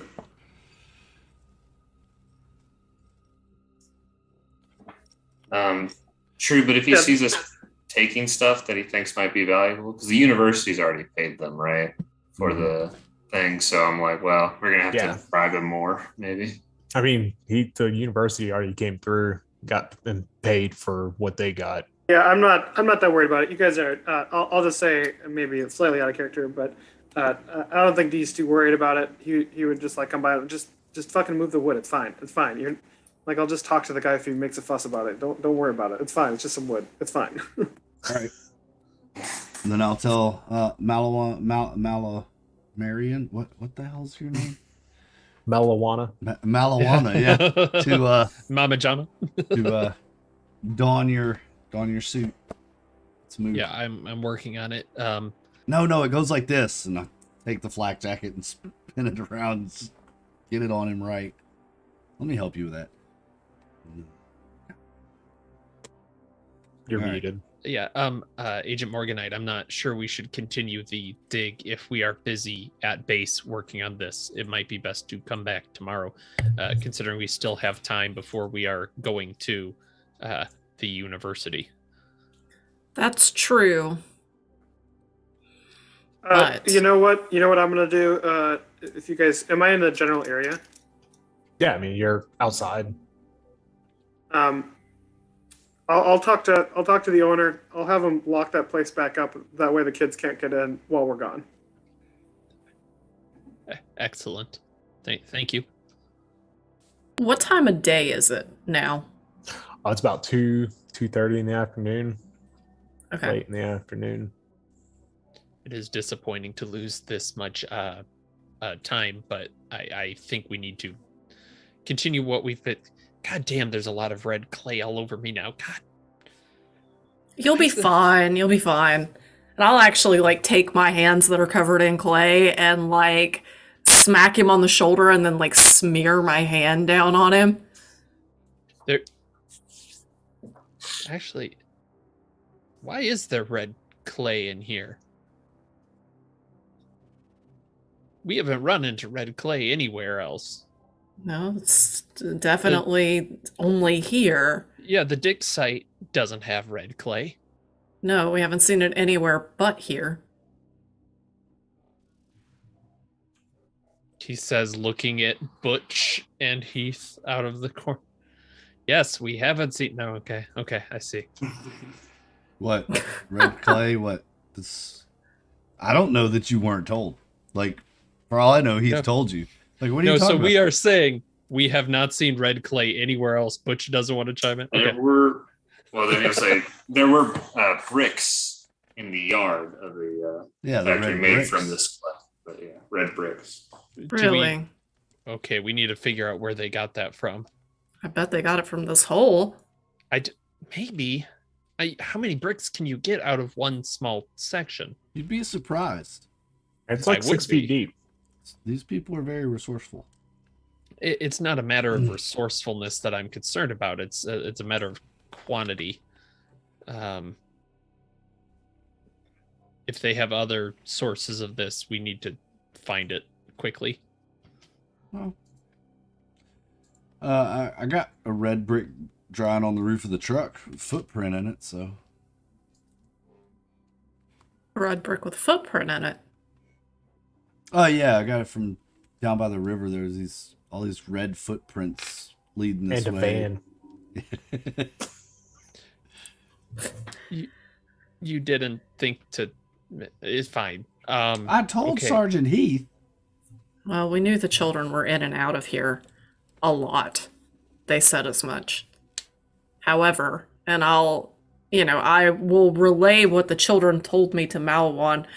I want to talk to the girl. Yes. I don't want to leave here until we talk to the girl. So while, yes, I do think that we need to investigate this and I need to inspect and look over this, gesturing at the wood, I want to make sure that we don't lose daylight hours when there are other things that need to be looked into. And I kind of give him this look like, there's more to it than just this. Yes. Okay. No, you're right. It's fine. I'm sorry. I'm just so excited by this finding. Obviously, but let's still get it into the car as fast as we can, and then agreed. Talk with the girl. I will continue with the dig as much as I am able to. We could take her with us if you want. I don't want that. I don't think we need to take the child with us, Butch. Just saying, just a kid. We could probably take her if we needed to. I'm glad that you can take a little girl in a fight. Butch is, just throwing out ideas. So, all right. All right. I think that's going to be well, you know what?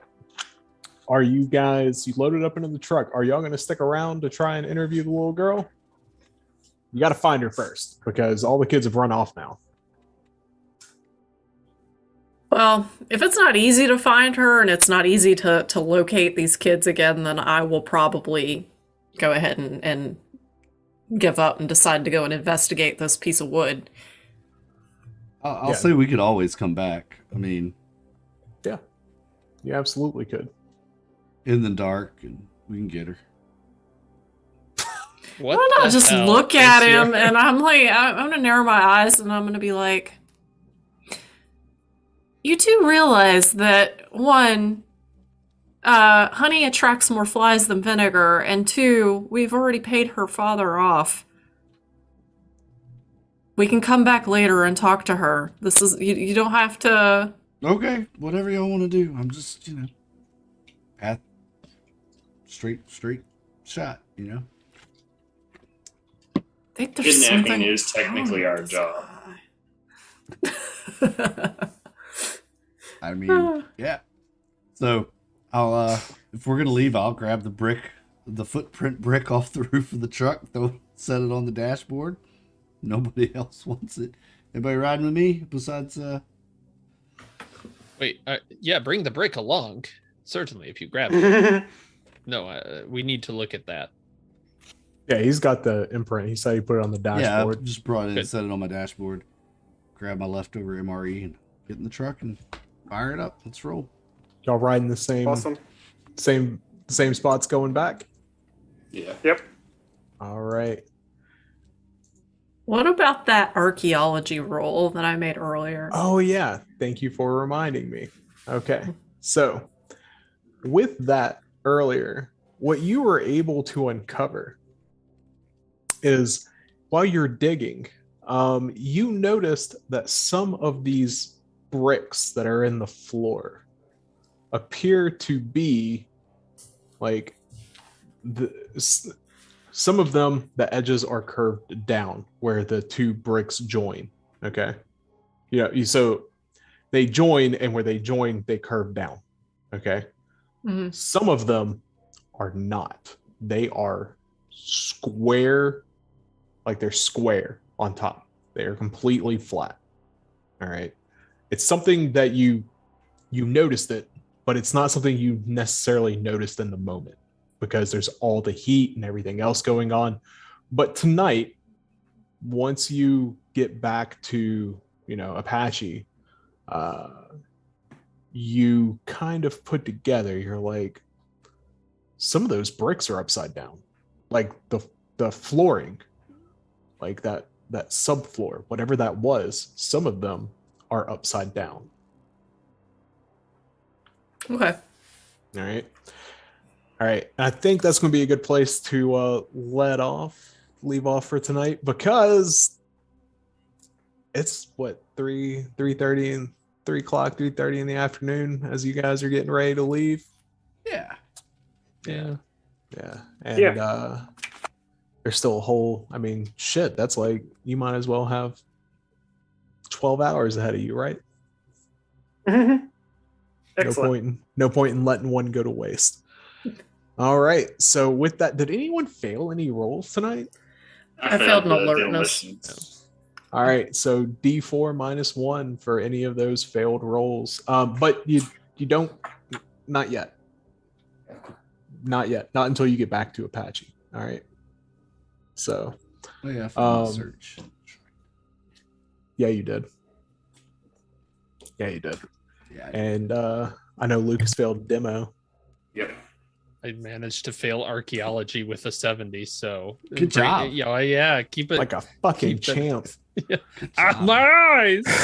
All right. I'm a So- scientist. All right. You still have so much more to learn. Oh my man, y'all don't even know about Wasp yet. I love how indignant Malawan was about Wasp. That was pretty great. Yeah. Doesn't like wasps. That's fine. Does he have his closing spiel he has to say? Oh yeah. I gotta sign us out here. If we're done, then I'll We're good. We're good for tonight. right on. Awesome job. Thanks again for a fantastic game as usual, and to all our players as well. And happy Game Masters International Game Masters Day. We hope that you have enjoyed this. If you're watching this in the recorded version, give us a like and a thumbs up. Subscribe to the channel and check out all our links down below in the description. Buy our merch and all that stuff. Find us on Discord. We'll see you there. Until next time, we're the United Adventure Company. This has been Delta Green. There aren't any vampires in Adhamiya, Ernie. And these logos are messed up, so I have to move them. There we go. That's better.